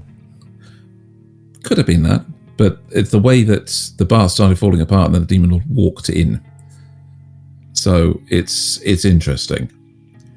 I mean, beyond that, it's just a nice and average show with the appeal coming not from being a standard isekai. It's not really stand out on its own. But I don't know, it's done enough to make me like it, which is why I'm rating it higher than Xeno would. Xeno absolutely hates some of the elements to it. So no, just one. Okay, just one. Thaylien just wants to get that tail. Dragon tail. Possibly. Dragon tail. I wonder how it tastes. So personally, anyway. I rate this like a 2-star, nothing special, right? I think if as an isekai, if you can hit a 3-star, nothing special, you're achieving a lot, right? Because most isekais are just garbage and need to just live in the bin, right? So the animation is okay. I get tired of the duplicitous nature of the writing being, well, you see, earlier in the night we did this, and then it flashbacks to the thing that they did, and it's just like this gets tedious. It gets tedious, right? There's always foreshadowing is always better than what would you call that? Flashbacks. Yeah. It's just convenience flashback sort of thing. Yeah. Like, well, you see, actually, I did this other thing. Flashback to before that. Well, you see, I thought you were going to do that thing, so I did this other thing. You know, I don't like that. If it's a case of someone sends someone out for, like, I'm going to give you this orders. Here's a piece of paper, right? I'm sending you out to go do this thing, right? And then you reveal what that is later. You find Yeah, I'm fine with that. But if it's a case of, well, you see, we just did this thing at this other time, and like, screw you. I think Thaylien actually has a valid point with the fact that the main protagonist doesn't really go beyond his means. Thumbs up for that, right? Because so many isekai protagonists, they just get like stupidly stonk and like, ugh. They give him a one-use, a limited shot crystal that can let him fire fireballs, but he barely uses that. Because he can barely use it. Yeah, because he can barely use it. Yeah. So that's nice though. That's good. Yeah. But at the same time, it's always the narrative never deviates from bad thing. So we have proposition. Oh no, bad thing. Subterfuge. Good result. It's that is the story narrative throughout the entire thing. Until we get to the last few episodes where they have, we've got an actual flight of wyverns coming in. We actually need some strategy, and so we're going to try and use it. It's still the same thing. They did actually plan it out in advance. They did give you enough hints on those ones in advance. Say, we're not working well together, so we have to actually put, the two sets of troops apart for now. And have them do two different things. And then when we think we've won, we start sending people home, and suddenly the wyverns are going somewhere else, and we have to figure out why. And it's actually, you see the why is kind of mentioned before the discovery. So it's reacting rather than you plotted, so I'm plotting around your plot. At the end. Kind of, but then there's another part later on afterwards, which is just like, oh no, but this other thing's happened and we didn't expect it at all. Oh God, what's causing this? Dun, dun, dun! Death Note level writing. No, God, no, it's nowhere near that bad. No. Oh no, it's nowhere near that bad. I mean, don't get me wrong. Again, one of the plus points is you don't necessarily see what's going to happen. Like with Sakamoto Days, you know that no matter what, the crew's always going to come out at the end of the day. With this lot, it's like, what is the thing that's causing this problem? Yeah. So it works for Sakamoto, obviously, because it's supposed to be a feel good. Whatever. Yes. Anyway. Yeah. Anywho, right. Moving on. Yeah, that was Headhunted to Another World from Salaryman to Big Four. I kind of want to hear about from Bureaucrat to Villainess. Done. Right. Okay. Mm-hmm. Same here. Because that one looks silly and fun. So, right, okay. So I gave this an acquired taste 5-star. The sad truth is, it has gone down a smidge. So it's now acquired taste 4-star. Hey, that's still good. It is still a good show. Don't forget timers. Yeah. It does maintain its quality, but there's a bit towards the last quarter of the show where it dips a bit, and you're like, "What? Are we talking animation quality, story quality? Is it the same joke quality too often?" No, it's a case of, like, narratively speaking, they're focusing more on the life of the girl rather than what is it that would actually get the dad to wake up, right? So for everyone's benefit, the idea is that we have a 50-something salaryman, bureaucrat. Salaryman saves a kid from an oncoming car, or was it truck, one of the two, and ends up in a coma. It turns out he's actually resurrected in his daughter's otome game. She's playing it on the TV in the living room, and they get the phone call that he's in a coma. They rush to him in the hospital. When they come home, they find that the game is actually restarted, and it is a completely different storyline. It's not playing out the way that it should be. And the daughter and mum, ultimately find out that he's now in the video game. So they kind of explore more along the lines of the magic system. They explore more along the lines of the relationships, but it's still like an otome game at heart. So there's still the whole, like, she is trying, or he.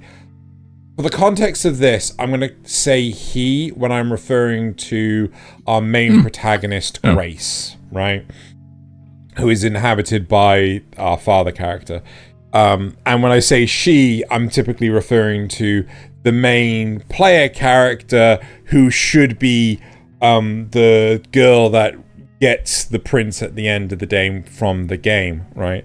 But, so he's trying to do whatever he can so that she ends up with one of the characters that should ultimately conclude the story. But the narrative kind of just keeps going. And realistically, this show needs a second season, right? It has a lot behind it to allude to, like, there's more goings on and things like this. But unfortunately, the show realistically, it just ends on a school festival, which is not the best place to end a series, but at the same time, it kind of detracts. So, do you know if there's a season 2 announced? I don't know if there's a sequel announced, not that I'm aware of. I can go look it up. I was just about to do that. Yeah.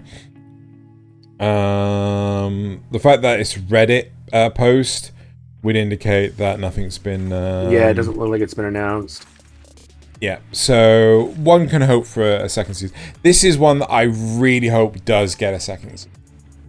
But yeah, that's basically in a nutshell. Nice. So that was From Bureaucrat to Villainess. Dad's been reincarnated. God, these anime titles. Right. So let's go from one that you hope has a second season to one that I hope never gets another season, because one season is all it needs. And that is Orb on the Movements of the Earth, or Chikyuu no Undou ni Tsuite. I don't know. I think Chi is actually truth, if I remember correctly, and not Orb. But it is still on the Movements of the Earth. But anyway, so I don't remember what I gave it last time, but it is 100% a must-watch 5-star. I loved this. I don't want a second season. I think it ended perfectly. I think it ended brilliantly. This is required watching, even if you're not a nerd, but it is possibly the closest anime will come to the sense of awe I got watching, like, Carl Sagan's Cosmos. It is a story that spans decades and lives that are connected by invisible lines, like stars in a constellation, to wax a little poetic. Because that's literally how it kind of worked back. I mean, this is a story set in the 15th century in Europe, mostly. I think it's all Europe, actually, where the idea of heliocentrism was starting to, come around, despite the church trying to keep it out. And it actually ends with a real person who was really, sorry, just gonna stop you. Sorry. Are you sure you want to tell us how it ends? I don't want to tell you the whole ending, but I do want to tell you that it ends focusing on a real person who really existed, who is really considered one of the fathers of heliocentrism. But essentially, this is, again, it's like, so you start out with our first character, who is the kind of the kid on the screen you can see right now, the back of his head right now, the blonde-headed kid. He meets a heretic, and the heretic puts this idea of the heliocentrism in his head, and he's like a really smart kid. He's sort of a prodigy, so he starts developing that more, and ends up hiding his research materials, and is eventually caught and executed, right? His research is then found by someone else. Oh god, I don't remember how they actually find it. Need to know? Not really, no. And so they start continuing the work. And then they are also caught. But before that, they come up with an ingenious plan to help preserve the work to pass on to another generation. And then next we're following that group. But it's all connected. When you get to the end of it, especially, you realize how all these connections were important. And some of them even come back around to fruition. Like the character we saw at the very beginning has an important role to play to another character's past. So, like, because obviously this is decades later, right? He's not alive anymore. He's dead. He got killed by the church.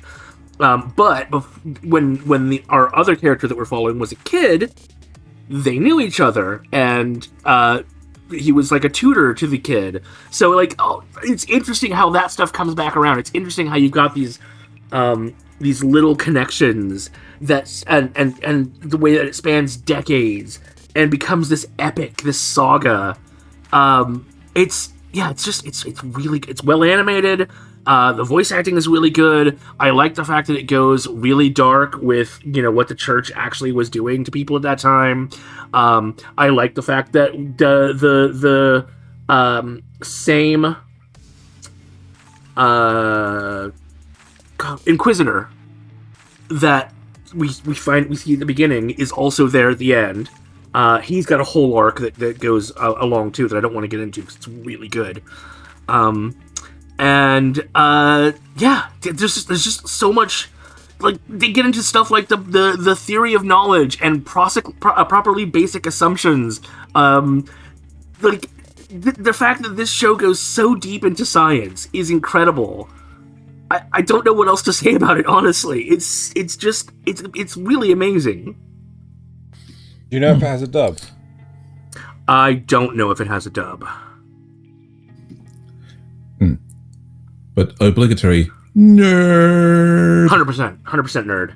Yes, absolutely, yes. Because I am too. It's so good. Like, the sense of awe. This is one of the shows that I tried to keep up on, unlike the others that I binged a lot of. And the sense of awe that I felt during some of these episodes was just incredible. Again, like I said, Carl Sagan's Cosmos did the same thing to me. Understandable. Right. I'm sure this timer is wrong because I started it late. So that was Orb on the Movements of the Earth. And I think we should move on. Unless either of you have a question. I think it's one of those ones I might actually pick up in the between time, just to see what it's like. But from the sublime to the ridiculous, I'm going to go with Beheneko. The cat is secretly an S-ranked monster. And get the button, Nasuth. I can't believe it's not hentai. So true. This is unchanged from last time. It's still, for me, an acquired taste 3. I can't believe it's that high. Yeah, I couldn't believe it's that high either, but I found it very entertaining. There we go. So they developed the plot a bit, and the plot stayed reliable as well. The consistent value of that. The characters expand their repertoire, meet their heroes, stronger characters, and I had to laugh when the main character's mother is a reference. They go back to defend her home. They go back to defend the elf girl's village, right? And they meet her mother. It turns out, in her absence, when the elf went off to go become an adventurer, the mother thought she would try training to see if she could learn to fight as well. When she tried using her power, her innate skill that she's got, her punches turn into 2-hit multi-target attacks. So do you love your elf mom and her 2-hit multi-target attacks? Yes. Oh she started her own adventuring team, the Amazoness. There's nice little references, like a completely not appearing in this series character is the legendary sage that everyone looks up to. Who it turns out they mention him, and they say, "Oh yes, this is a special food from his home world, for his hometown in Japan." So he's an isekai character, but we don't see him. The legendary sword saint is actually his wife, and lives in his mansion and is his maid. You're like, oh god, so they really have got these self-insert characters down, haven't they? Shame about this. But there's some genuinely fun ideas here, but it's also not for everyone. Yeah, so the animation, the execution of the show are at par. They're not great, but they're good enough to get the show through. And I did laugh at the jokes that weren't the gratuitous titties and the wanting to screw the cat. That got old, but the rest of the world kind of grew. You might say everyone loves a little pussy. Yes, oh they do. My god!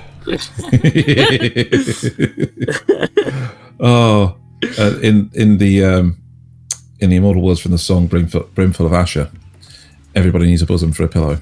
Oh my god! So the one thing that genuinely made me laugh was how honestly and earnestly gay 2 of the characters were.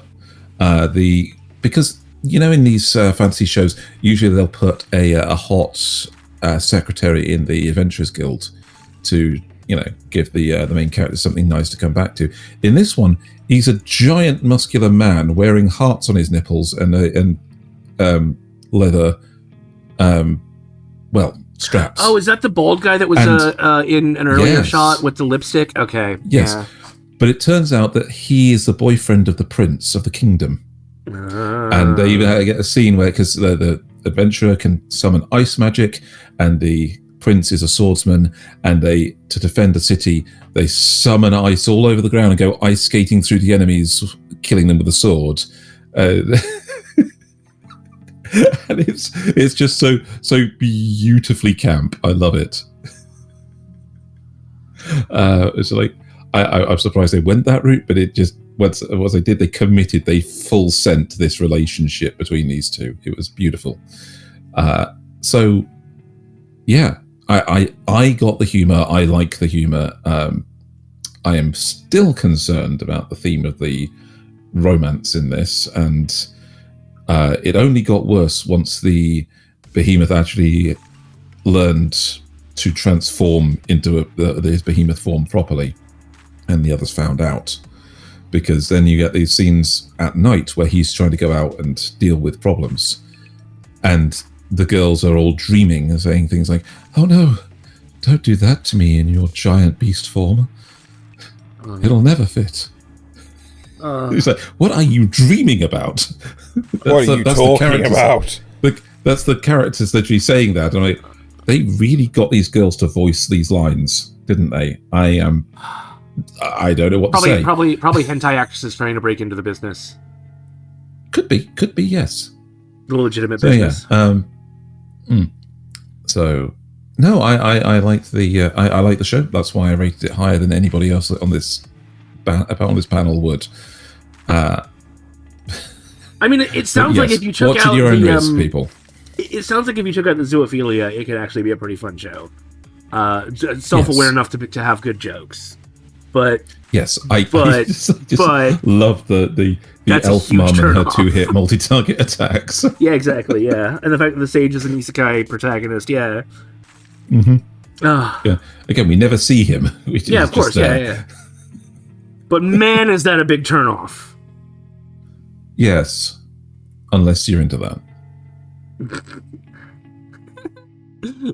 Xeno, do you have anything to add? I know you dropped this somewhere. Next time on Thaylien Confesses. Oh, did I confess? Did I? Oh no!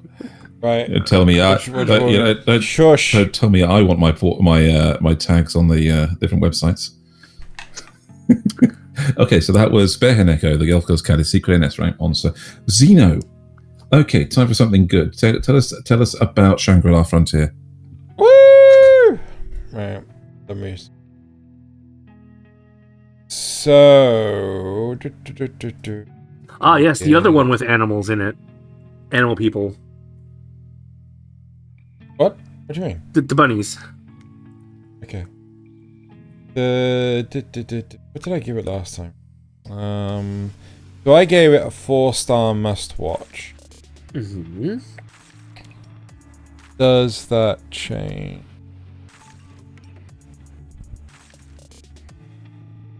I'm gonna demote it to a 3-star must-watch. Right? My goodness. This is a difficult decision, only because this screams for a season 3 with no confirmation. As far as I can tell, there's no confirmation for season 3 yet. And I'm actually going to double check myself, unless you could actually do that. Sure. Yeah. So, the animation remains on point. They explore other games and not just the one. This is one of the best things that I love about Shangri-La Frontier compared to most other video game anime shows is that it will go play games that are completely independent. Right? It's got a season 3. It is getting a season 3. It's getting a season 3. Announced after the 25th episode aired. Right. So there's like one which is like a mech-based combat video game. There's beat 'em ups. There's all sorts of there's FPS games and things. There's all sorts of different games that are side narratives to Shangri-La Frontier, and I love how our main protagonist can just be your pseudo-stereotypical gamer where he does anything in his power to gain a benefit for himself and he doesn't take things seriously, so on and so forth. But the second that he needs to take something seriously, he locks in. He locks in, right? 100%. He just laser focused, he's locked in. So it stays true to itself. I am concerned that the series could pull a what's the one that infamously got really bad in terms of anime? That's a lot of them. Sins. No, 7 Deadly Sins. Yeah. Right, where because they're trying to rush to get the show out, the quality of the animation could just drop, right? Likewise, narratives like Goblin could take Slayer too. Oh, dude. But that was a completely different studio. Yeah. Right? But or likewise, Shame. they could just drag out the narrative points. So I don't feel they have got there yet, but I could too rightly be suffering from I suppose the same thing that people have with solo leveling, where they think solo leveling is the best thing in the universe. So I could have rose-tinted glasses on and not even bloody realize it. So I have to admit that to the audience. Oh, shoot, I didn't... No, go ahead. Sorry, go ahead. I think this is a brilliant series. I think that they have painstakingly put the effort in, or the authors put the effort in, to analyze how video games are designed. Primarily not MMOs, primarily things like Dark Souls games, and go, that would be a cool narrative device, right? And work on it from there. So, you know, I've pushed Nasuth to watch it. Yeah, maybe I can convince. I will eventually. Maybe I could convince him to watch a couple of episodes tonight. I'm almost done with the Wheel of Time. Once I finish that, I promise I will do Shangri-La Frontier instead. Right. But yeah, so, and again, I think it's a lot easier to consume A, binged, and B, dubbed. That's actually what I was going to say about solo leveling is, I forgot to mention it during my review, but I did binge the last 6 episodes, and I think if I'd had to watch it week to week, that might have been more frustrating. But yeah. Well, so many people complained about the fact that, like, it would just build and build and build, and then it would just, like, get to the point, and then, oh, outro. Blue balls. Yeah. Yeah, exactly the same with Kaiju number 8. But a lot of shows do that. You know, it's part of it's the hook that brings you back for next week. Yeah. Anyway, anything else to say about Shangri-La Frontier Season 2? Bring on Season 3. Bring on Season 3. Bring on Season 3. All right. Well, since I have to save the absolute best for last, you guys don't get a choice, and I'm going to talk about Dragon Ball Daima. Fair enough. This is another one that I'm glad only has 1 season, but I would love to see this style of storytelling for other sort of Dragon Ball spin-off side tales. This is still a must-watch 5-star. Toriyama depowered his characters to tell an actual, real adventure story, and it's really good. The action's also really well choreographed. The pacing never really slows down, but doesn't feel rushed either. If I could give it 6 stars, I would, but I can't, so I won't. There's just so much adventures. Like, I haven't watched the original Dragon Ball very much. I watched a little bit of it, and I couldn't keep going. But I'm pretty sure it basically devolves into tournament arcs by the end. But this doesn't have that at all. It's a straight adventure from beginning to end. Even when you think it's going to get to the point where it's just going to be a series of increasingly difficult one-on-one battles, it's not. It feels more like the Dragon Ball Superheroes movie, or one of the other... Are there any other really good Dragon Ball movies? I don't know. But it feels like a really good Dragon Ball movie over 20 episodes. 20 episodes. Yeah. When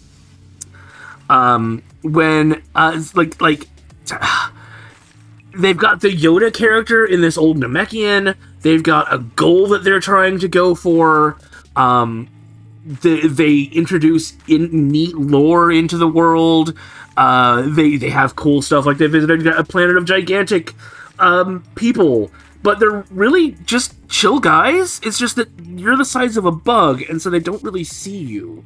I love how much Goku uses his staff in this one, and instead of just relying on the zippy actions.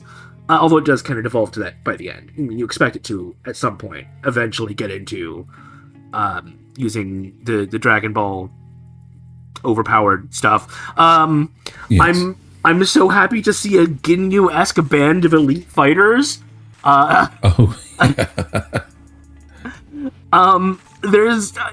There's probably a little bit, there's a little bit of filler here and there, but it's mostly used for comedy or so minimal, especially compared to other Dragon Ball or even other shonen. If I was watching this week to week, it might feel a little different. But even the friends that I talked to who were keeping up with this said this is like their favorite Dragon Ball series. It's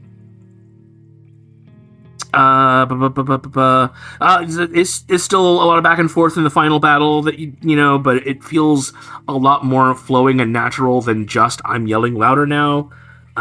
Just a little bit of that too. I also think they kind of hinted that Goku had a little bit more perception on our Han Solo-esque character, our rogue character, than he let on. And just like in Super, Goku is not the one who ultimately saves the day. I mean, he's a major reason why, but he's not ultimately the reason why. I tried watching this at a 1.25 speed. I couldn't. I had to savor it. I had to slow it down and savor it. I think Toriyama working on Sandland recently. He did a recent adaptation of Sandland. I think that sort of revitalized him the way that Shin Kamen Rider revitalized Hideaki Anno to do more stuff. There was one other thing I was going to say, but now I can't remember.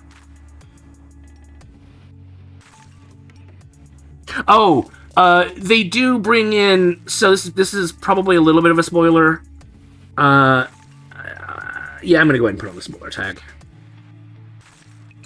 So they do end up bringing in Super Saiyan 4. And at first I was okay with it. Because it was the old Namekian dude who made it happen. Like, Goku was basically knocked out. And he, suddenly does something. And it awakens the sleeping Ozaru in a contained form. But then later, after Goku goes back to being an adult, he does it again? And they kind of act like it's something new and unique that he didn't just do an episode ago. And right. I kind of didn't like that. I wish that SS4... Because SS4 doesn't show up at all in Super, right? No, I wish that they had left nothing that happens in the canonical ones. Yes. So I wish they had left it as just a thing that the Namekian could make him do, but he couldn't do on his own. I think that would have been so much cooler than him just doing it again later. Yes. Well, I can see where you're saying that, but also there's the precedence because if you once he remember learns once he feels something, he can redo it again, like Super Saiyan God. Because when he was in Super Saiyan God, he dropped out of it, but he was still he was far more powerful. He was actually acting like it, even though he wasn't in Super Saiyan God form. I just think narratively it would have been cooler, and then we wouldn't have it be canon that he could do it on his own. So, end of spoilers? End of spoilers, and I think that's basically all I have to say. I forgot to do the timer again, but I think that's everything I've got to say about DAIMA. I'm genuinely looking forward to finding time for this one. It's a while since I watched anything to do with Dragon Ball that wasn't the abridged, and so... And at just 20 episodes, it is a full arc. It is a full story. I can't see them ever doing a season 2. But again, I would love to see spin-off adventures in this style, if they could actually do it. Yes. Now that Toriyama's gone, if they can, yes. So yeah, Dragon Ball DAIMA. So I'm going to go. My second to last is I may be a guild receptionist, but I'll solo any boss to clock out on time. And this is unchanged from last time. It's an acquired taste 5 for me. Wow. Okay. Really? Yep. Wow. Yes, I like this. Wow. I like this. Okay. It's cute, decent animation. I get a good feeling behind it. It's very simple when you get down to it. But sometimes that's just what I'm looking for, right? I want to sit down and enjoy a fantasy anime. It's, it doesn't have that full build to the climactic showdown. In fact, the big showdown in the end is mostly driven by the basic premise in the show that jobs are always, a means to an end. So jobs are always a means to an end. So it's important to clock out on time. But the lesson to learn is there's always something that you should care about more than what your job can earn you. And whether that's wanting to see somebody or something you care for, the independence of not owing others, favors for covering your work. That kind of stuff can and should get in the way of the 9-to-5 grind. Make it harder for you to do. But sometimes you just have to do that because, giving up your time for others, even if it's not always worth it, is something you should do and makes you better as a person for doing it. So I find the show cute. I actually do. I like the characters. I like the repeat joke. I like this as a repeat joke because it's not some salaryman that's tired and wants to get home on time. This is a young person that's somehow adopted that format and comes off as just an asshole when they're in that mode of no, I don't want overtime. I want to clock out on time, and you will not get in my fucking way. And I'm going to knock down every single wall in the labyrinth to get to the boss room because these guys just don't seem to be getting it fast enough. Kill the boss, walk on out, and then my job gets easier. There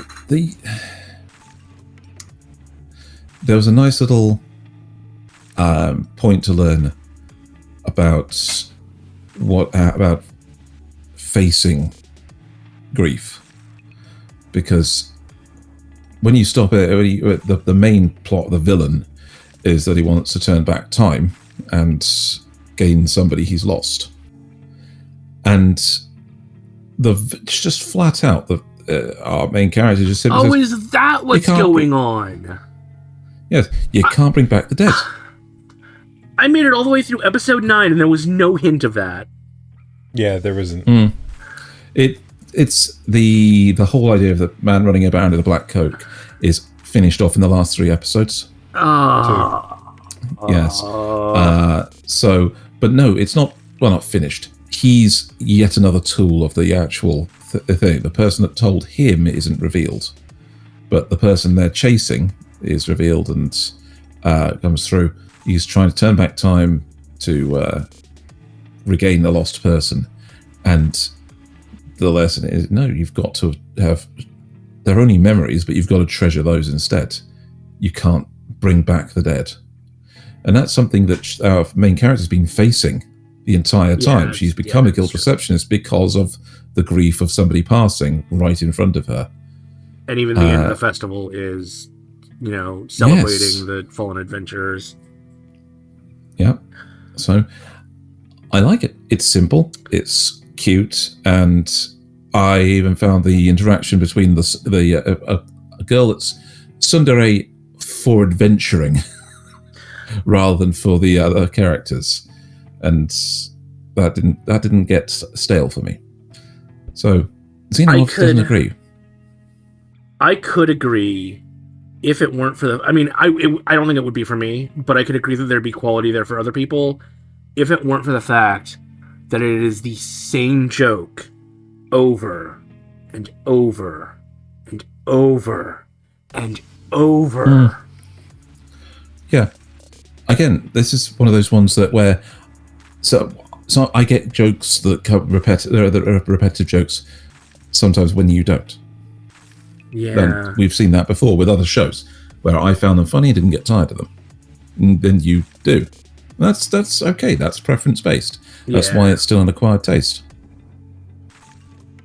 Personally, I would have given this an acquired taste 1 tops. Okay. Right. Tops. All right. What do you not like? Well, I mean, the animation gets rough multiple times throughout the story. I'm with Nasuth on the whole. The one joke about overtime just gets tedious, and I suppose in a part it's supposed to be used as a narrative device, But let's face it, in reality, if a business was operating like that, that business would shut down because they wouldn't be able to retain staff and the workload would just never end. So the fact that the head of the guild refuses to basically do anything is tantamount to fucking, being a mafia boss. That plays into the plot. That plays into the villain plot. I know. Yes. I wasn't going to say anything. But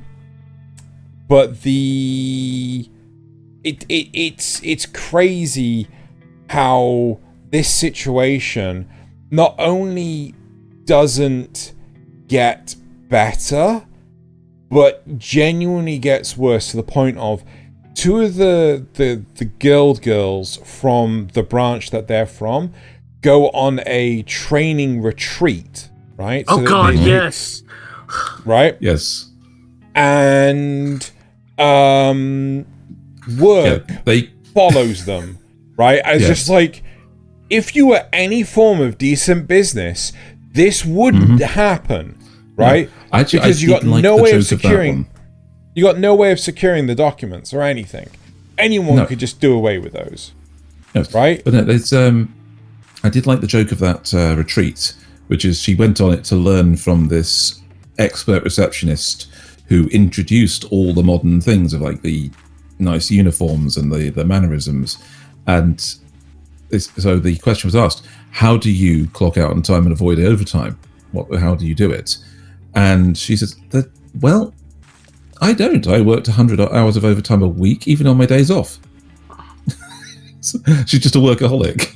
It's like devastating to our main character. It is so mind-numbingly stupid how an organization like that can quote-unquote operate. I would have seen like that company just collapse. That company, that entire organization would just collapse. Because if you can't retain your staff, like the thing is, also, if I was a staff member in that situation, I just never turn up to work again. I just go find another job somewhere else.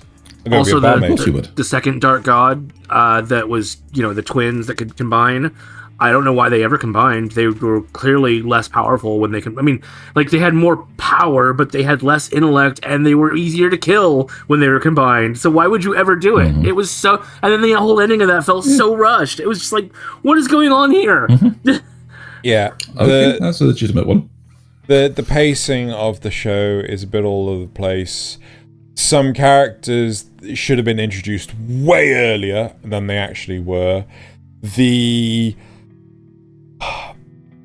There were surprises to the narrative storytelling, which was like, aha, we found this thing. Oh my god, how did they manage to find that thing? I wonder how they fucking did it. It's like, there's only one fucking option here. So So I didn't finish this, but I think I can guess who's behind it all. Go for it, Naz. Oh, hit spoilers. Okay, all right. Just to be safe. Giving time. Okay, go for it. It's the Guildmaster, isn't it? Yep. With the time powers. Gee, I wonder. Anyway, there we go. Yeah, I kind of felt like Thaylien spoiled that. That's Yeah, I kind of did with that. Twice. I may be a guild receptionist, but I'll solo any boss to tell the same joke over again. No. Okay. Honestly, there are a lot of good things in it. It was just there were elements that I didn't like to begin with, and then I feel like they're too dragged down by the bad points. And like those other points aren't good and strong enough on their own to sustain it. If I had to choose to either watch Jahi or this, 100% this. 100% Guild Receptionist. 100%. Don't hurt me on healer or this. 100%. Yeah. 100% this. Right. Right. So I did manage to make my way all the way through this. And would I like a season 2? Yes. But I'd probably binge the whole fucking thing. I wouldn't watch it week on week. Okay. Right. Okay. I got 2 left. So, which one? I want you to save the one I watched for last. So I'd like you to go with the 100 Girlfriends. Okay. Right. Okay. So, the 100 girlfriends who... Sorry, was it that? No, who really, really, really, really love you. Season 2. And their mom. You only did 4 realies. I thought I did 5. Naz, can you refresh the thing for me? No. Yeah, please. Really. Right. So... what did I give it last time? A number. I did. It was giving me a number. So I gave it a must-watch 4. 4, yeah. Yeah, I'm going to keep it a must-watch 4. Right? The comedy in this is brilliant for me. There's going to be some... Your mileage may vary. Yeah, your mileage will vary massively, right? There is a decent range of character archetypes, but some of them are so subtly different. It's kind of like they poke fun at it. So, you know, where you have all the dere girls, you got like tsundere, yandere, so on and so forth. There isn't a yandere in this, but for the audience's benefit, the deres are the different archetypes. So you got like the standoffish girl that really likes you, but you know she won't tell you that. It's not like I like you or anything. You know, that sort of character. You've got the ones that are like way too infatuated. Girl. Yeah. Oh, that one too. Yeah. There's, you know, you got so many different archetypes when it comes to these characters, and the nice thing here is not only the archetypes. It's the obvious self-insert jokes or self-referential jokes. There you go. I showed it in the 6-episode review. There was an asset where the characters were having Super Saiyan power-ups, right? They love to make reference to other characters. Now, if you're not that familiar with a lot of the more subtle aspects of Japanese animation, like they make a crayon drawn Shin-chan reference in this, right? And I'm like, I know that one, right? But I didn't recognize the other 2 that were alongside it. So it can become more difficult if you don't follow. But they don't make really obscure references that much. A lot of the stuff that they take the piss out of is super popular stuff.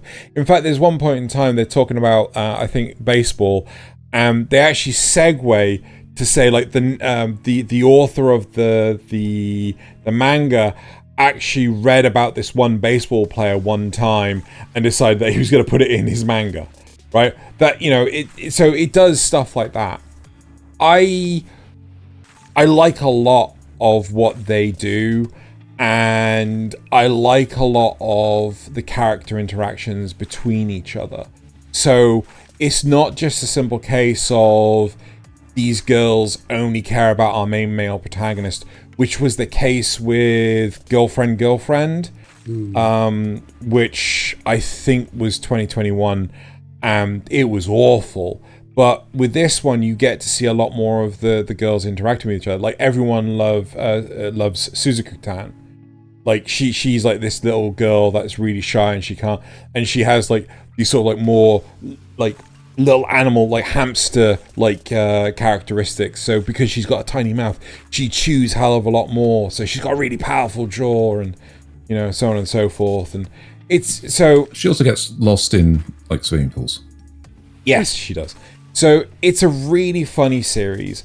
I enjoyed it purely for the humor.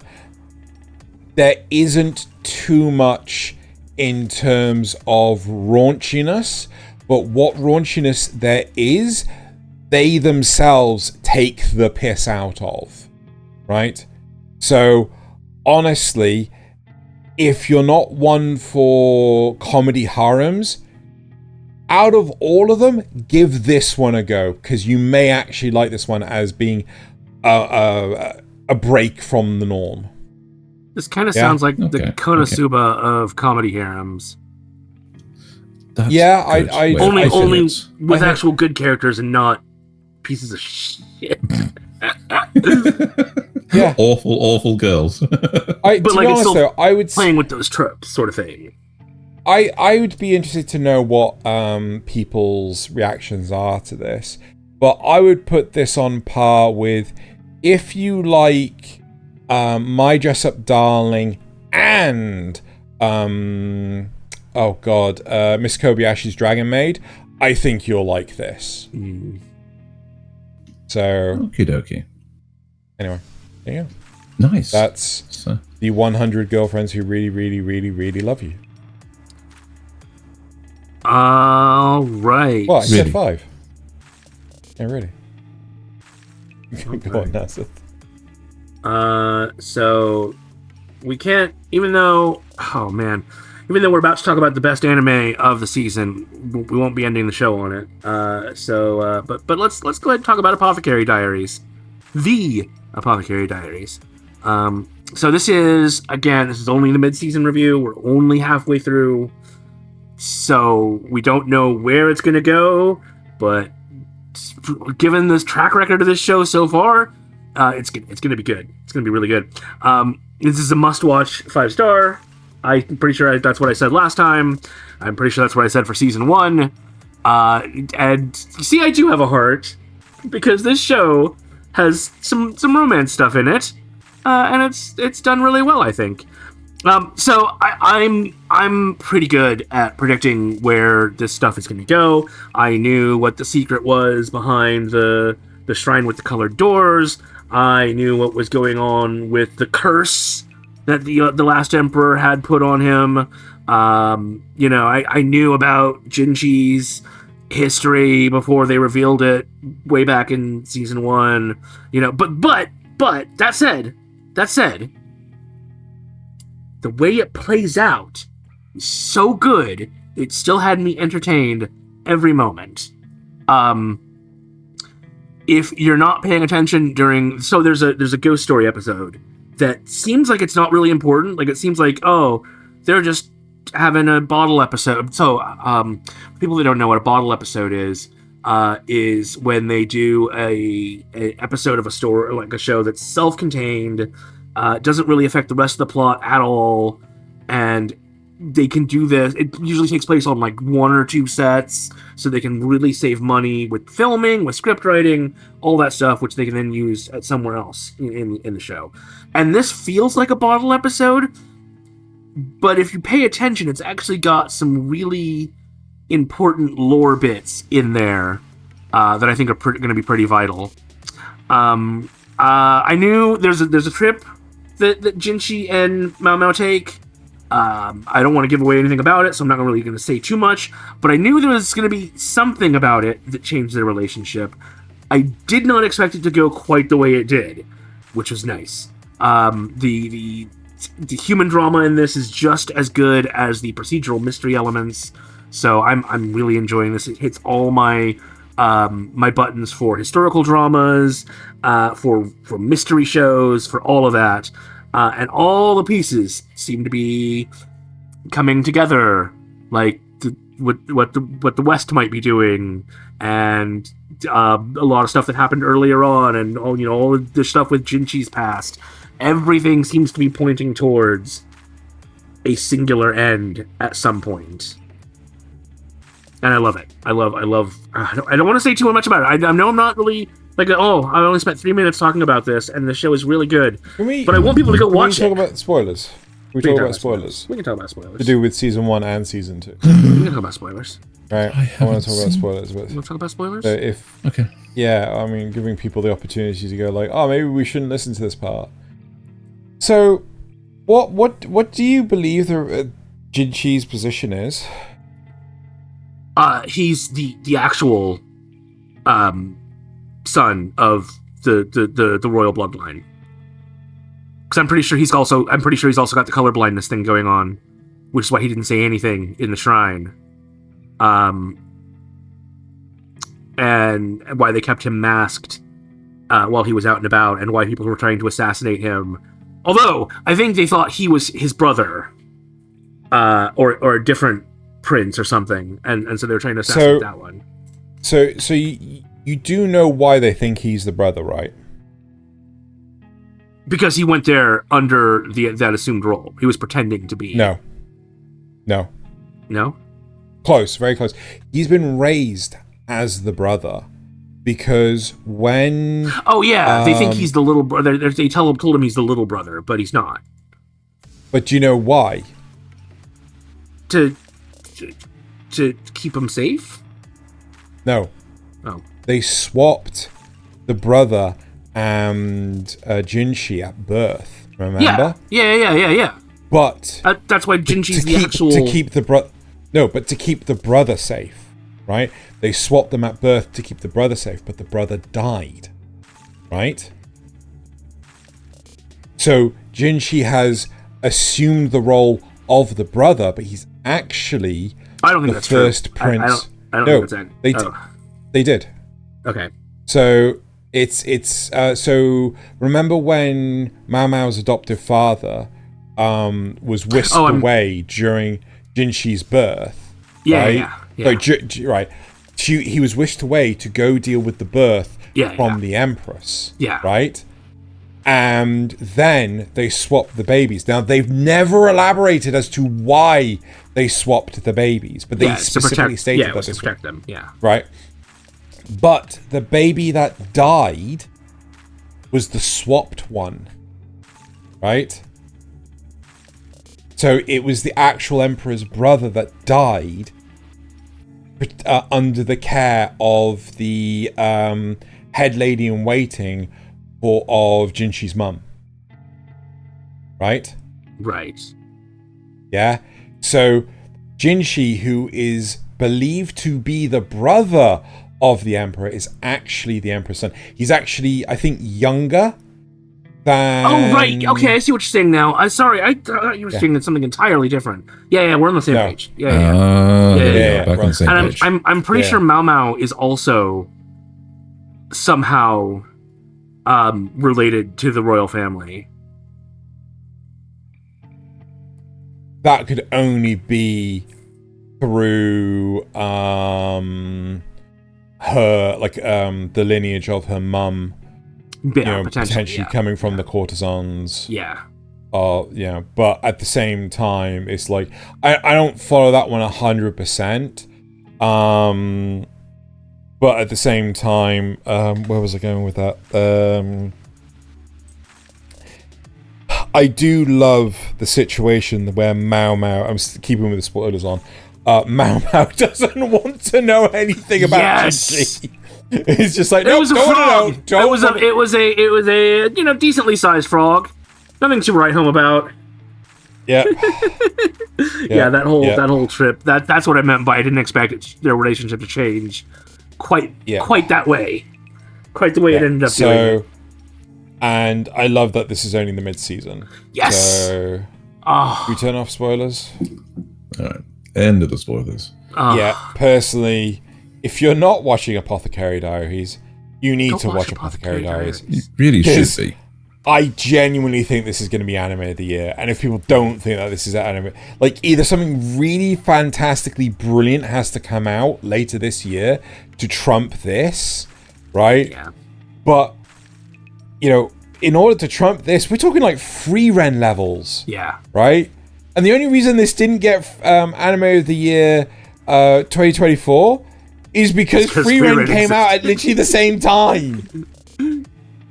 I think I would probably like this more than Free-Ren just because it tickles more things for me, like the historical drama and the mystery and actually good romance and all that stuff. I mean, don't get me wrong, Free-Ren had good romance too, but you know what I mean. You haven't finished Free-Ren. How do you fucking know? I've absorbed enough things from other sources. Moving on. Yeah, go watch Apothecary Diaries. Indeed. And for my final one of the round, Zenshu. Oh, poor Thaylien. What a finish! Not seen it. I gave up. This is you drop this, and I feel sorry. This has gone up from an Acquired Taste 5 to a must-watch too. I can't believe that. I cannot believe that. No, seriously? Okay, so we went from not knowing anything about the world except what the main character tells us about the world, and we felt lost. Yeah. Right? The moment you actually find out what the plot of A Tale of Perishing was, you understand why the main characters seem so apathetic towards things and why they're so conflicted about becoming involved. You find out about things like her real reason for drawing, overcoming her mental blocks, the problems she's causing in this world just for existing in it. So, and the original story, they held back vital information until the very end of the show, just for that reveal moment. No, at the very end. No, but they held it back for the reveal moment. Yes, because it becomes the thing. Her being in this world is causing problems in a way that she wasn't aware of, and the original story of A Tale of Perishing keeps trying to happen. And when you actually find out what that story is, and it happens, it's incredible. Okay, I was genuinely impressed with how they follow the concept of happy endings are not the only form of entertainment to play this plot out. And everything you've seen in the show, a lot of what happens seems to just be arse pulls because of, she's got this power in this world. And it's the world trying to self-correct suddenly brings in this sense of despair.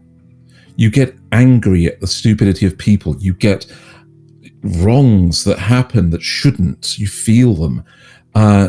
You almost get that feeling of what the original movie, A Tale of Perishing, was trying to say in Zenshu's world through watching different events happen in this anime.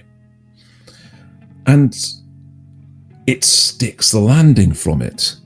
The only way it could have ended if you write stories. And I went from bewildered at what they were trying to do all the way through the first 6 episodes until this ending starting from episode 7 onwards. And I was applauding at the end of it. I was genuinely impressed. Okay. So are you trying to tell me that the big reveal is in episode 7? Not the big reveal. The start of that process is in episode 7. I think the big reveal is somewhere in 9. Because I'm sorry, but making me watch 6 episodes of this nonsensical gibberish. It matters. Okay, are you trying to tell me that there are events in the first 6 episodes that only make sense after watching the big reveal? No, that count towards the remaining 6 episodes.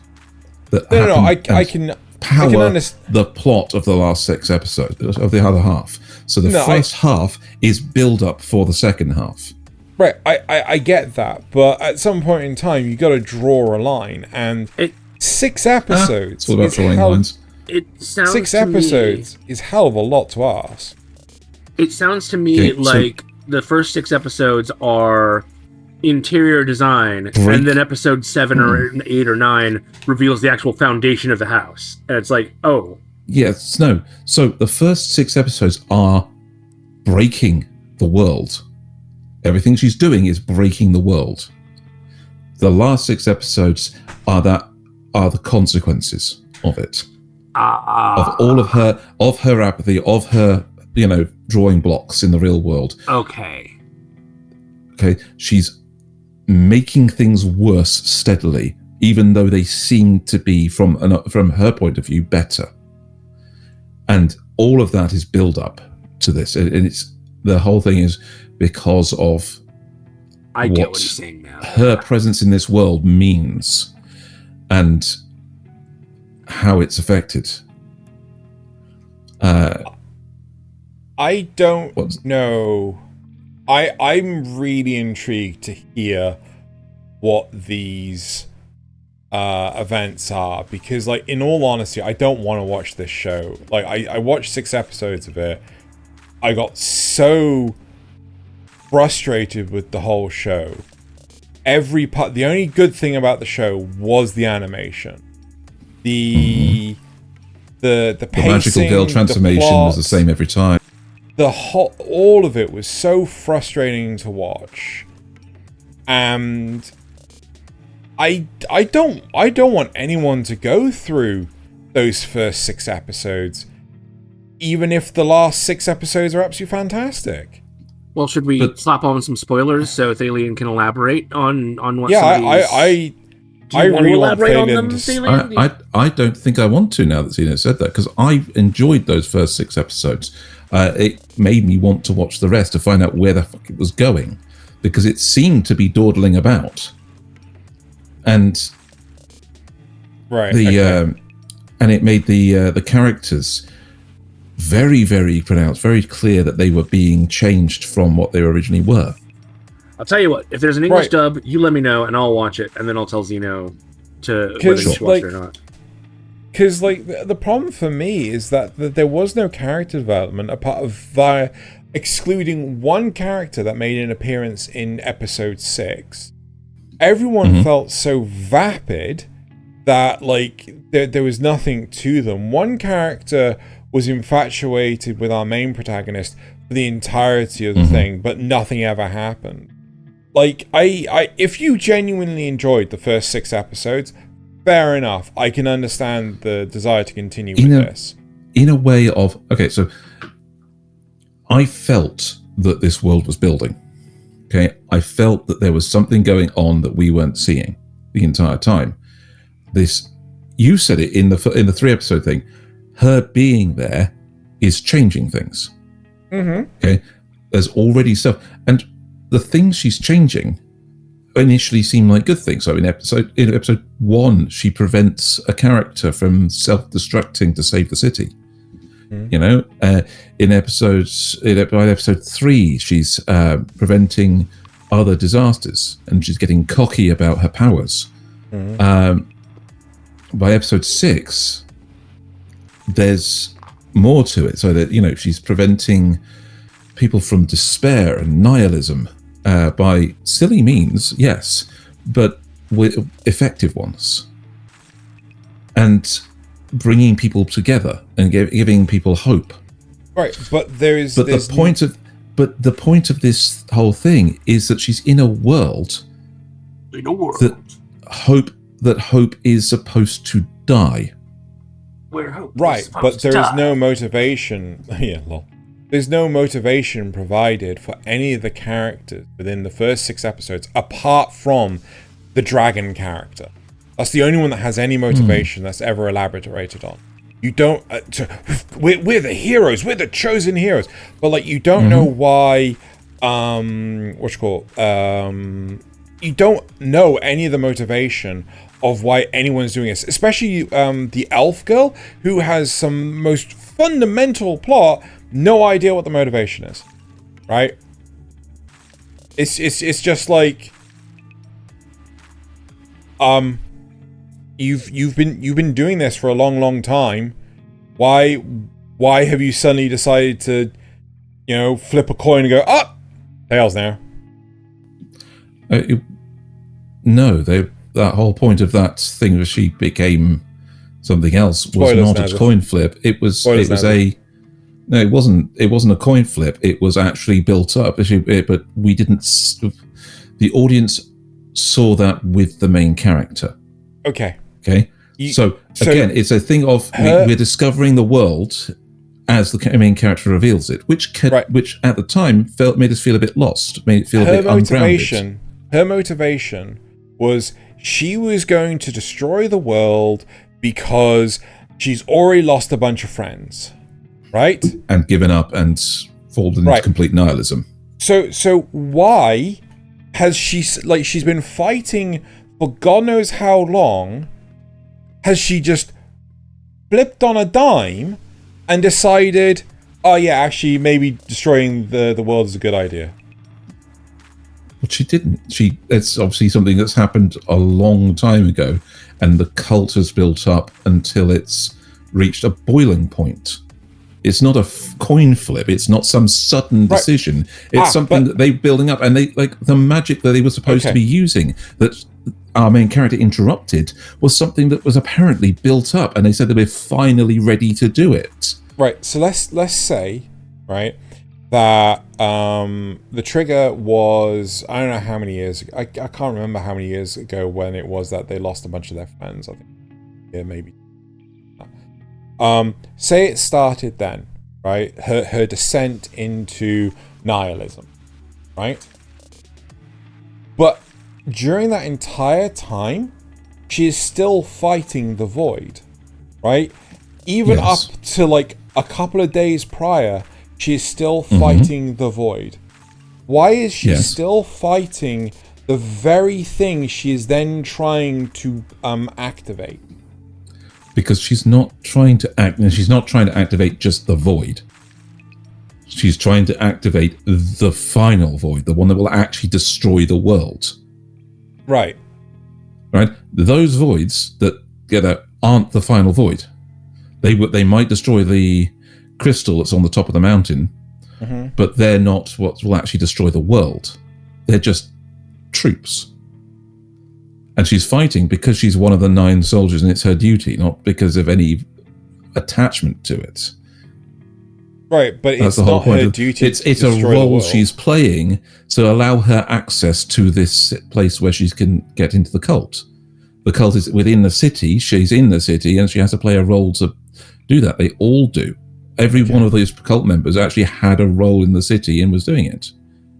Did we ever find out more about those cult members? Because there was only her that I knew. Yes, there's several more that get brought back into the fold as side characters over the rest of the show.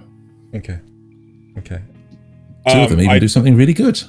I fair enough. I don't think we're going to agree on our stance for this. But yes, okay, fair enough. I think you should watch it for the rest of that show. Yeah, no spoilers. Yeah, you can tell us. Regardless of your actual opinion on the first 6 episodes, I think you should finish the show. That's why I've upped it to a must-watch too.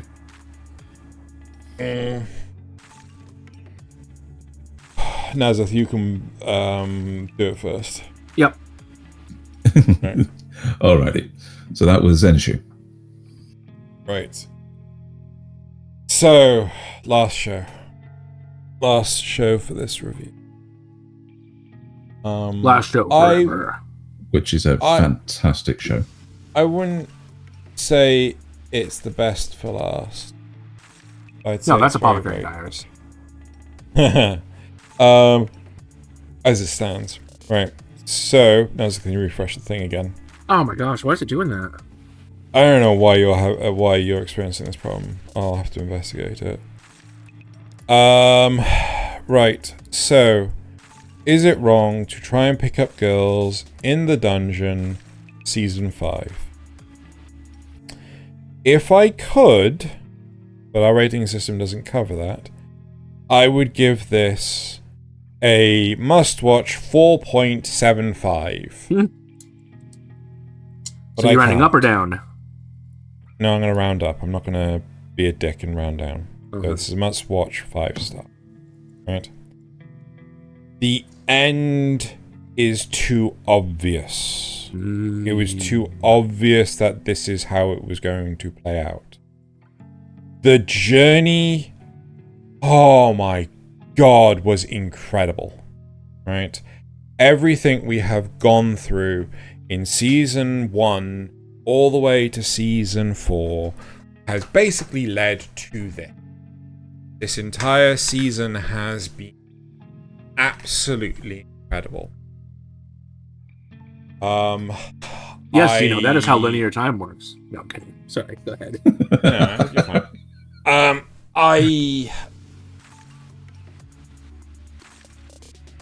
I love the fact that it kind of comes to an Avengers style event, if you have any idea what I'm referring to. Effectively, the culmination of not just main characters, but also side characters fighting in a high stakes, world stakes war. Battle. Yeah. In a civil war, effectively, right? Mm-hmm. Is absolutely incredible against one of the highest ranking familiar within the entirety of Auraria, which is the city that in. One that's rated one of the most powerful. It's not just the highest rated, it's got some of the most powerful adventurers as its core members. So one of the biggest things narrative, and I think again this is absolutely fantastic, is all the gods basically decide that the Loki familiar cannot participate. No matter what, the Loki familiar are banned from participating. Because if the Loki familiar and the Freya familiar participate, there will be no more Aurario. The whole city will just be wiped out. Too much power in one place. So and Ganesha is commentating, so he couldn't take part. No, no. Ganesha was commentating. No, he had that. He was there, but he had that weird underling that was commentating. And I'm doing the main announcement. Yes. Yeah, it was weird. Ganesha, why aren't you doing? Is Ganesha still the best character? Yes. Kind of. Good. Yes. Good. So that's all that matters. I think it's somewhat obvious what the end of the journey is going to be, right? But that's not always the worst thing. Yeah, it's not. It's if you know that your audience is going to expect this outcome, you have to put all your effort in the journey there. Yes, exactly. And making it worth it. That's how I feel about the mysteries in Apothecary Diaries. Like, even though I know where they're going, watching it play out is so incredible. It is. It's and the performances by the entirety of the cast is just holy shitball, right? Some of the animation of the combat and things absolutely blew me away. That's not what's her name, is it? Hestia. No, that's not Hestia. All right. That's the plot. Sorry for the characters on screen. It was somebody in a back shot of Belle and somebody else in like a white coat dress thing. No. Yes. Anyway, so I don't really want to say much about this, but there's stuff from season 1 all the way up to season 4 that has huge, massive implication in season 5, and in all honesty, I'm at the point where is it wrong to try and pick up girls in the dungeon is potentially the best fantasy anime out there, right? So I don't think doesn't look there's an announcement yet. 6th season. No announcements. But even if it does end now, I don't think that's the end of the world. Like, that's one of the best things about Is It Wrong to Try and Pick Girls in a Dungeon is the seasons are so self-contained that if you decide to stop after season 2, it's okay. If you decide to stop after season 3, it's okay. It's not like it's edging you on like it does with Shangri-La Frontier, right? Shangri-La Frontier is left open-ended because it needs season 3 to continue it. Is It Wrong to Try and Pick Up Girls in the Dungeon is nothing like that. The worst thing about Is It Wrong to Try and Pick Up Girls in a Dungeon is the name. Is it wrong to try and pick up girls? Because trying to convince people to watch Is It Wrong to Try and Pick Up Girls in a Dungeon just... Oh, that's a... Oh, no, that's... Yes. Like, that people sounds like think, terrible it's an harem isekai. trash. Yeah. Yeah. No. Is it an isekai? No. Right? Is it a harem? No. Kind of. Is it... No, it's not. It's hiding a harem. It's hiding a harem in potentia, but they never actually act on it. Yeah. At best? But, like, so how many girls are there, though? All the girls love 4 Belle, but last Belle we only checked. loves one girl. No, not all the girls do love Belle. All the girls love Belle. But let's see. We got Estia, we got the Plume, we got the Kitsune, we've got the Eisen Wallen. What's it? Eis Wallenstein doesn't. She's shown no reaction. Well, I mean, she's shown nothing to. There's plenty of shots of her reacting. I just remembered. Ryu. Never mind. Anyway, Ryu, that's really Sif, neither here nor there. So there's at least 4, if not 5, and 6 if you count Eins. But if you don't, then that's fine. It's not the main focus of the story. Yeah. Nowhere near. They even have this thing with Hestia and the other girl say when one of them has said something, the other one says, "Yeah, we said we're not going to try and get a march on each other." You know, went, oh, fine, and then they drop the subject. You know, I mean, here's a point. About as far as it goes. Here's a point. Right. Okay. My word. I am a degenerate. Right. I like harem bullshit shows. Right. I like High School of the Dead. I like 100 Girlfriends That Really, Really, Really Love You. Right. High School Nasuth doesn't. Nasuth fucking hates this crap. Yep. Right. And he likes Is It Wrong to Try and Pick Up Girls in a Dungeon. Take his word. I don't think to the same point that you do. Because I haven't watched 4 or 5 yet. Yeah, I don't even remember if I've watched season 3. Well, see, I clearly don't remember it well enough. But that said, it is 100% on not trash. I probably like it more than I like Kobayashi's Dragon Maid in terms of storytelling and enjoyability. But it's also not a slice of life and you hate it. Sure. Simple things. Like the fact they went to the effort on some of the things they do. Some of these scenes you can see a little bit where they're like still chatting and they're panning across the scene, obviously, to save a bit of animation. But then they go to the effort of a person going to a POV of somebody charging into battle, a big sword being swung at them, and you actually follow them as they somersault over the sword and up into the air to get away from it. And the movement on that shot and the force perspective is absolutely phenomenal. So they put the quality where it counts, and there isn't this creepiness of a harem forced into the show. And an actual fantasy world, which is rare. Yes. One that's getting more and more fleshed out as we go.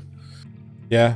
I mean, my only criticism about season 2 is I still don't know where Ishtar's tower is. I still don't know where the fuck in Orario that giant F-off tower is supposed to be. Yeah. I think there's another one where season 1 is probably the hardest to get through. But once you do, it picks right up. Yeah. It's so good.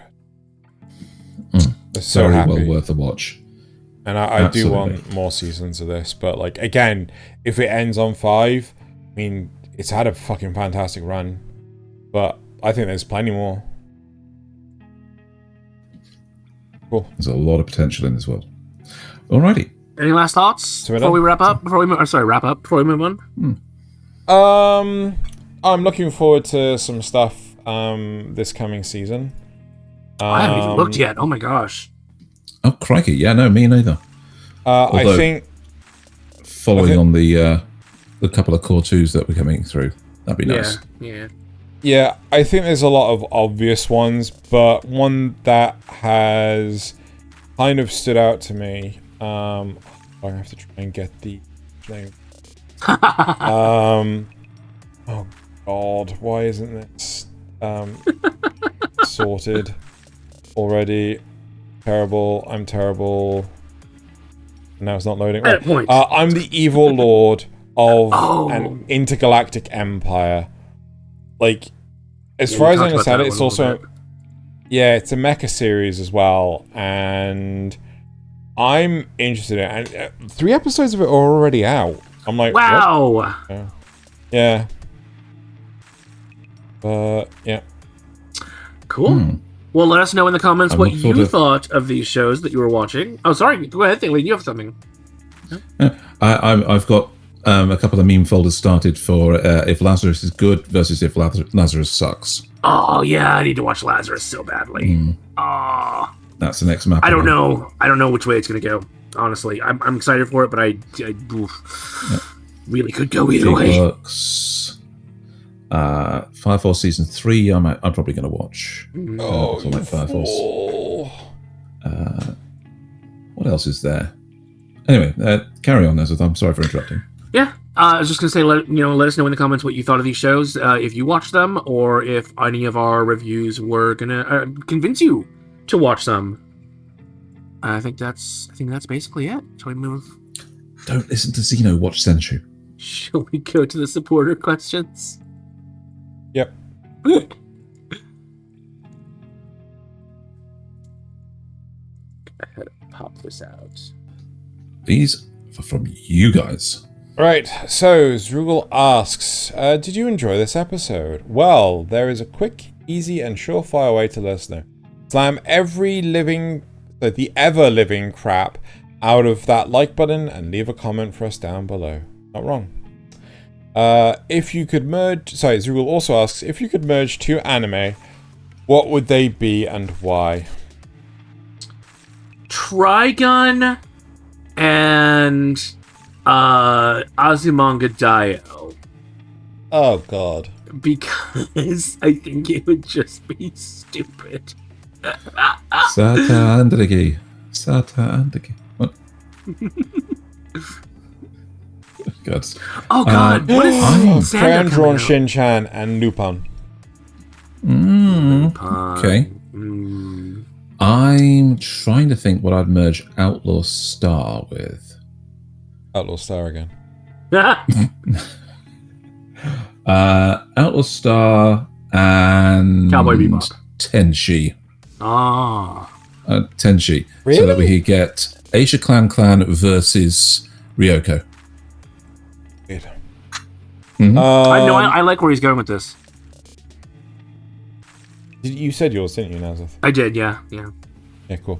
Right, Nasuth Taicho asks, if there was an anime Jeopardy tournament hosted by Alex Trebek, raised from the dead just for this purpose, would you try to be a contestant? It's okay. Alex may be a zombie, but he knows anime fans have no brain. Sure, why not? Yeah, sure. I couldn't turn down that opportunity. Right. What would the title of the above... So what would you title the above if it was an anime? That time I got reincarnated as a game show host zombie to debase myself in front of weeb degenerates at an anime convention. Alright, fair. That's one over mine, so I would call it Behe Alex. Brian Couscous plus coffee equals null asks...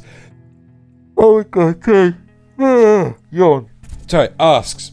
if you could voice act in any game series, which one would you choose and which one would you probably get? I'd love to do Final Fantasy XIV, because I'm clearly an expert at it. What would I actually get? Probably Doom. Okay. Because Doom Guy doesn't say anything. I would want to be in the new Haste game, because there's Haste. It's a...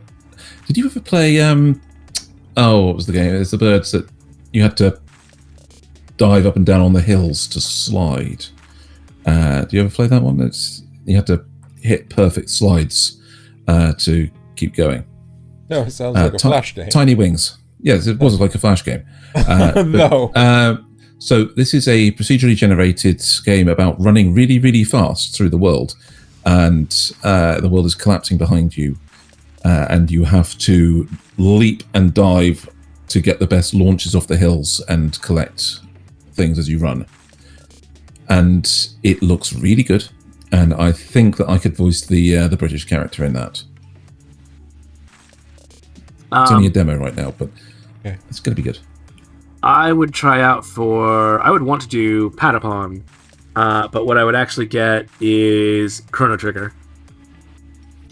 Same reason? Good. Same joke you had, Zeno. Yeah, same joke. Cool.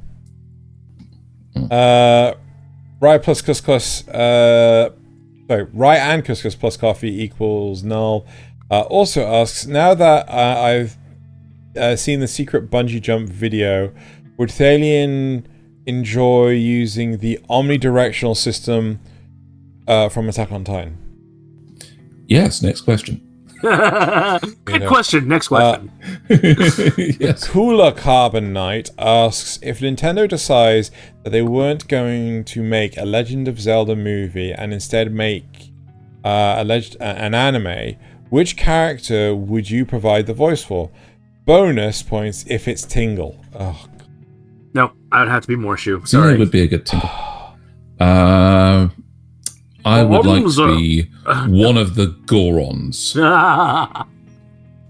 Yeah. There's Skyward Sword. Mm-hmm. There's one of the goons at the very start of the game in the tutorial that's like, oh yeah, I'll be the one that gets Zelda's blessing, and he looks like an absolute fucking goon. I would voice him. I can't remember his name. No, everyone knows you'd be Midna. Come on. I was actually hoping to be Fee more than anything. Is it Fee? I want to say Fee. Yeah, it's fine. Fee. Fee. Spirit of the Sword. Oh. Yeah.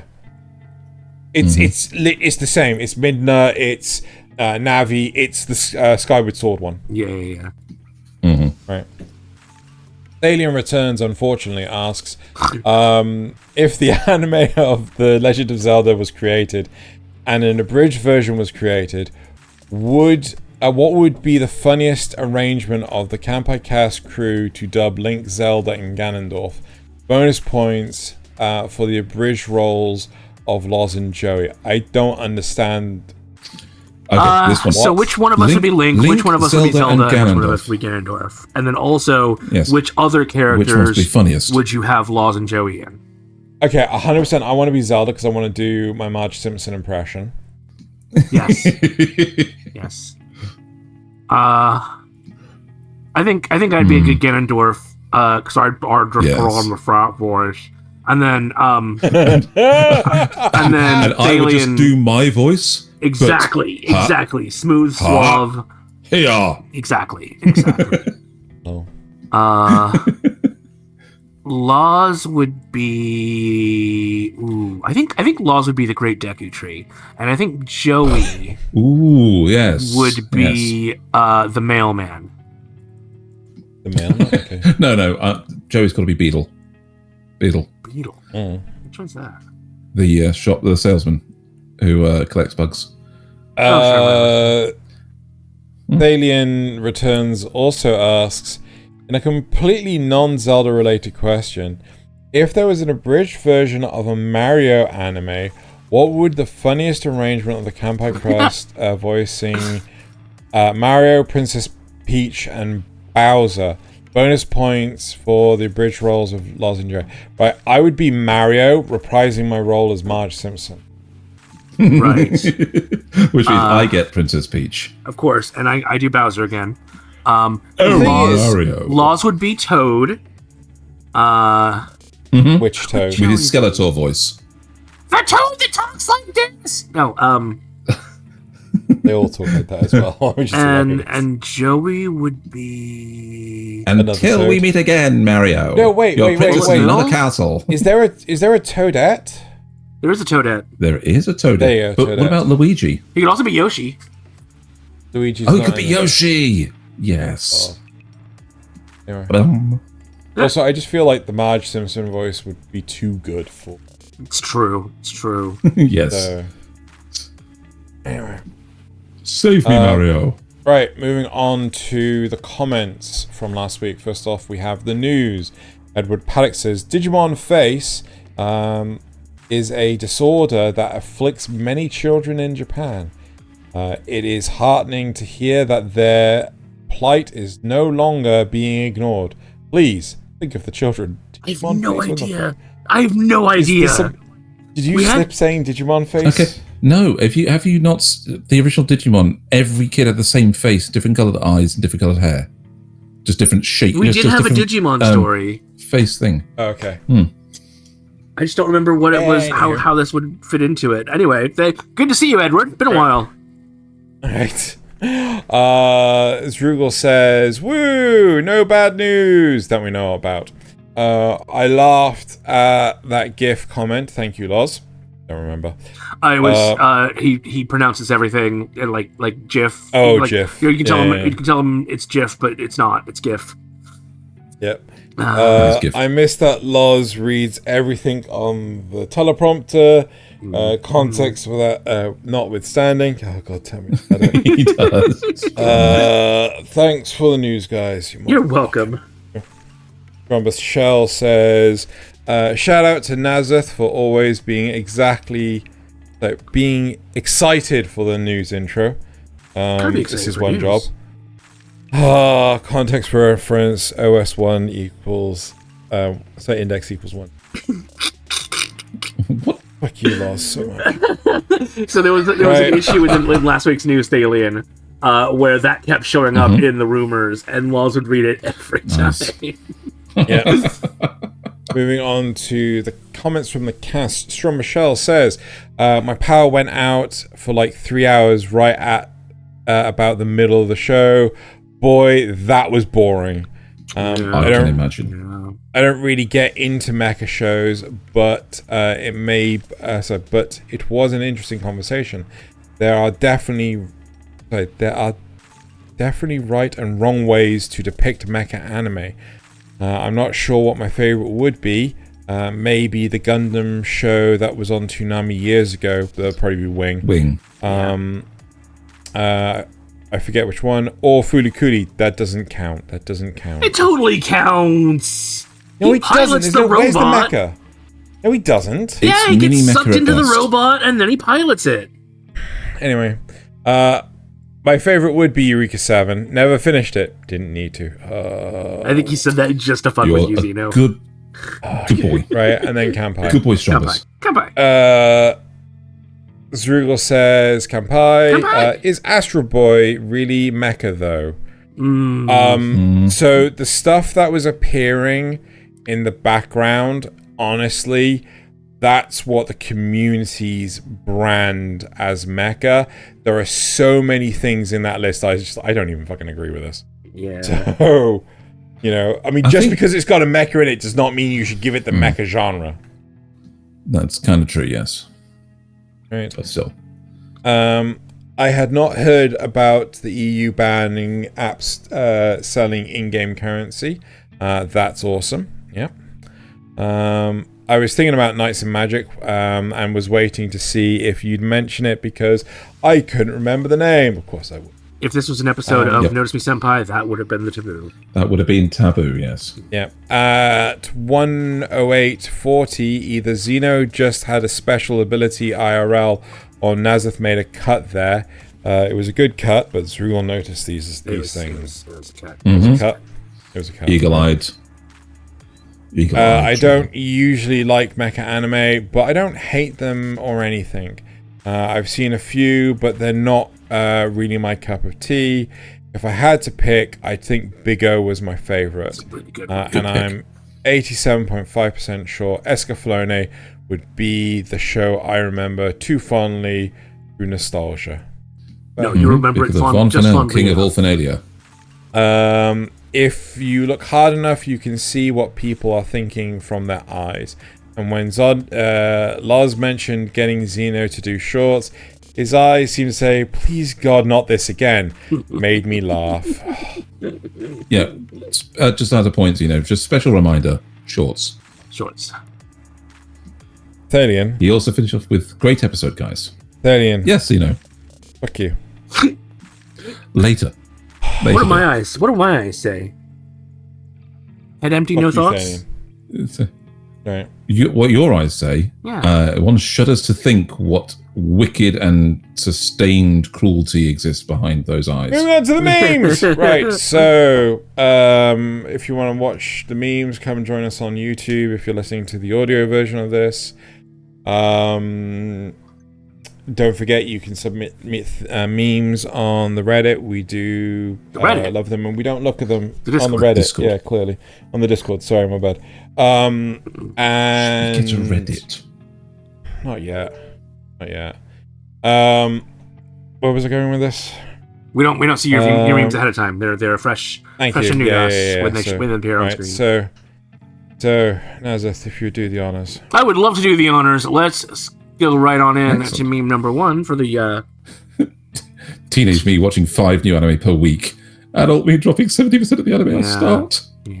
I mean, to be fair, so much. What do you mean, not me? Xeno watches everything. Not because you watched Kingdom's Ruin once. But no, this being an adult and dropping 70% just means you have taste now. It's true. Or limited time. Right. Viewer meme number 2. Happy 10th birthday, son. Here's a rat. Now go into the woods and fight some strangers. And don't come back until you've explored the whole continent.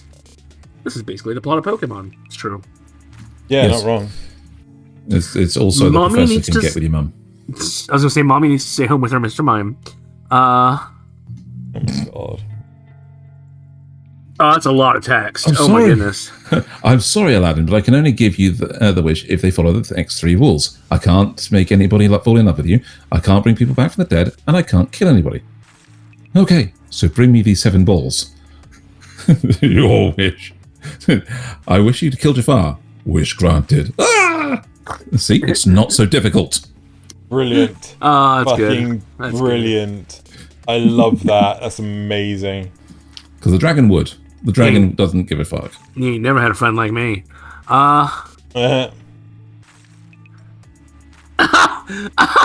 It's a me, Malario. Oh my god. Oh dear, and the last one.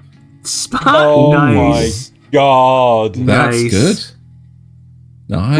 With all the crappy Ghibli AI stuff that's been spewed all over the internet in the last week or Seeing so. actual fan art is good, yes. Yeah. Oh my god, look at the Kojima Productions logo. It's got fucking Totoro in the helmet.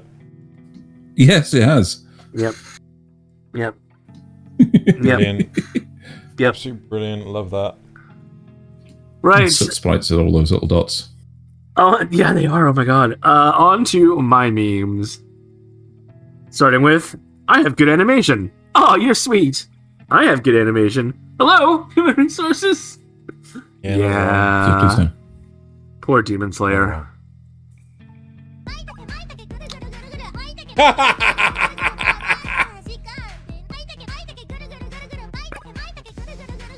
I nearly picked this one up as well, so I'm glad you did. Keep going.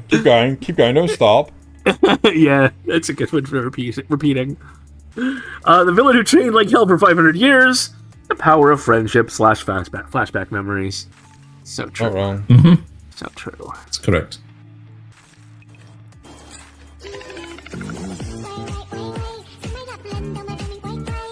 Not exactly a meme, but I just thought it was really good. No, this is pretty cool. I've seen this before. It's really, really cool.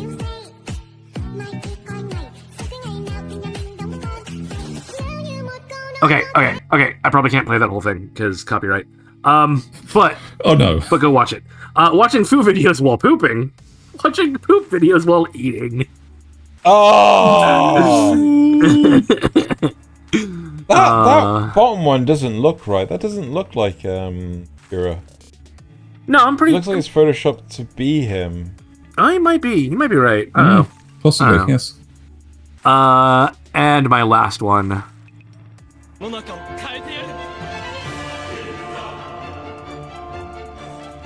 my god.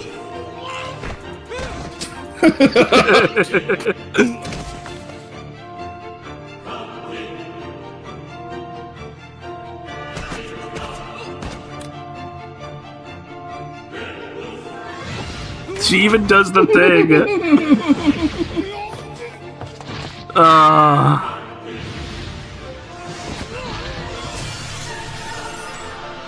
Okay, all right. That's enough of that one too. My next life's a Villainess, all it's to do. The only well-liked NTR anime. Oh my god. Bored. Xeno just realized. Now he can never watch that again. No. I was like, NTR. I was mistaking it for NFT. That's just silly. Japan is going to allow scientists to create human-animal hybrids. What we want versus what we'll get.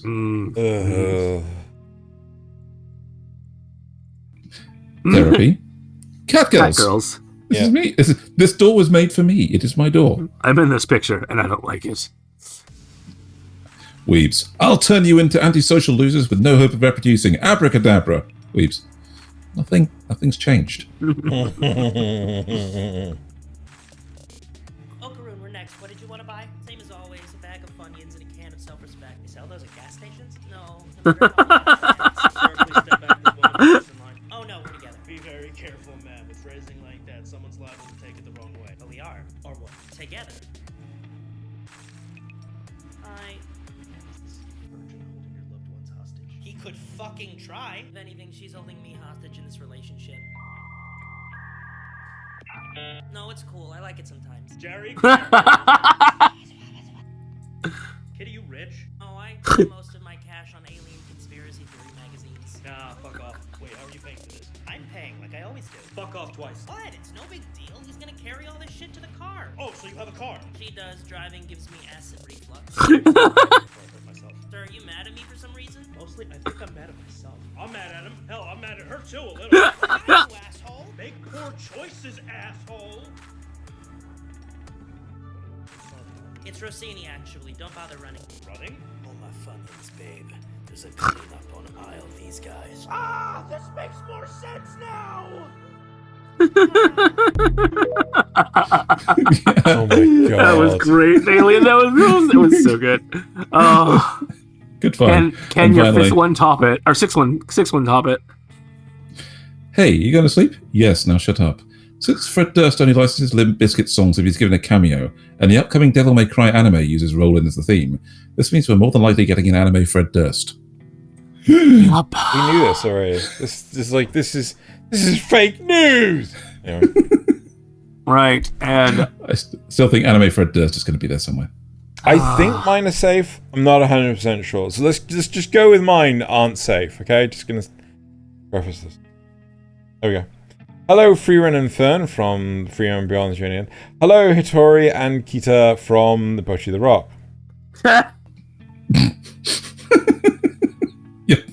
Yeah, I can see that happening. How to talk to short people? No. Yes. Just be aware, I will do this to you if you're short. FYI, the image on the right is from 100 Girlfriends. What kind of person would fap to anime girls? No one I know. I'm being judged by this picture and I don't like it. No one I know. Or do I?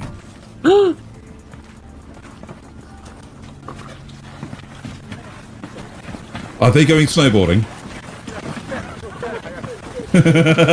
There's so many.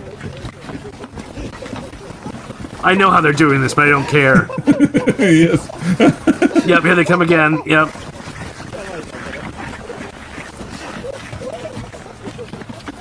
Why are they not going snowboarding? You need to get out first. Yeah. That's true. It'd be rude to start without everyone.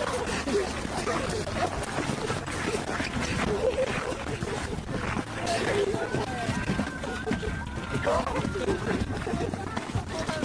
don't know what's going on with the audio on this one, though.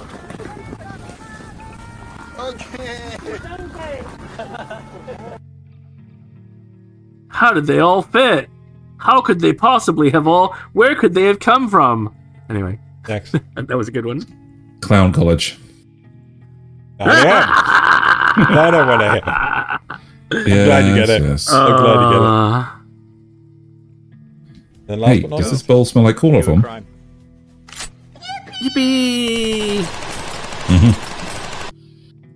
Yep. this is off the back of the free run PUBG yes. collab. That's the weirdest collab I have ever heard of. No, right? What in the world?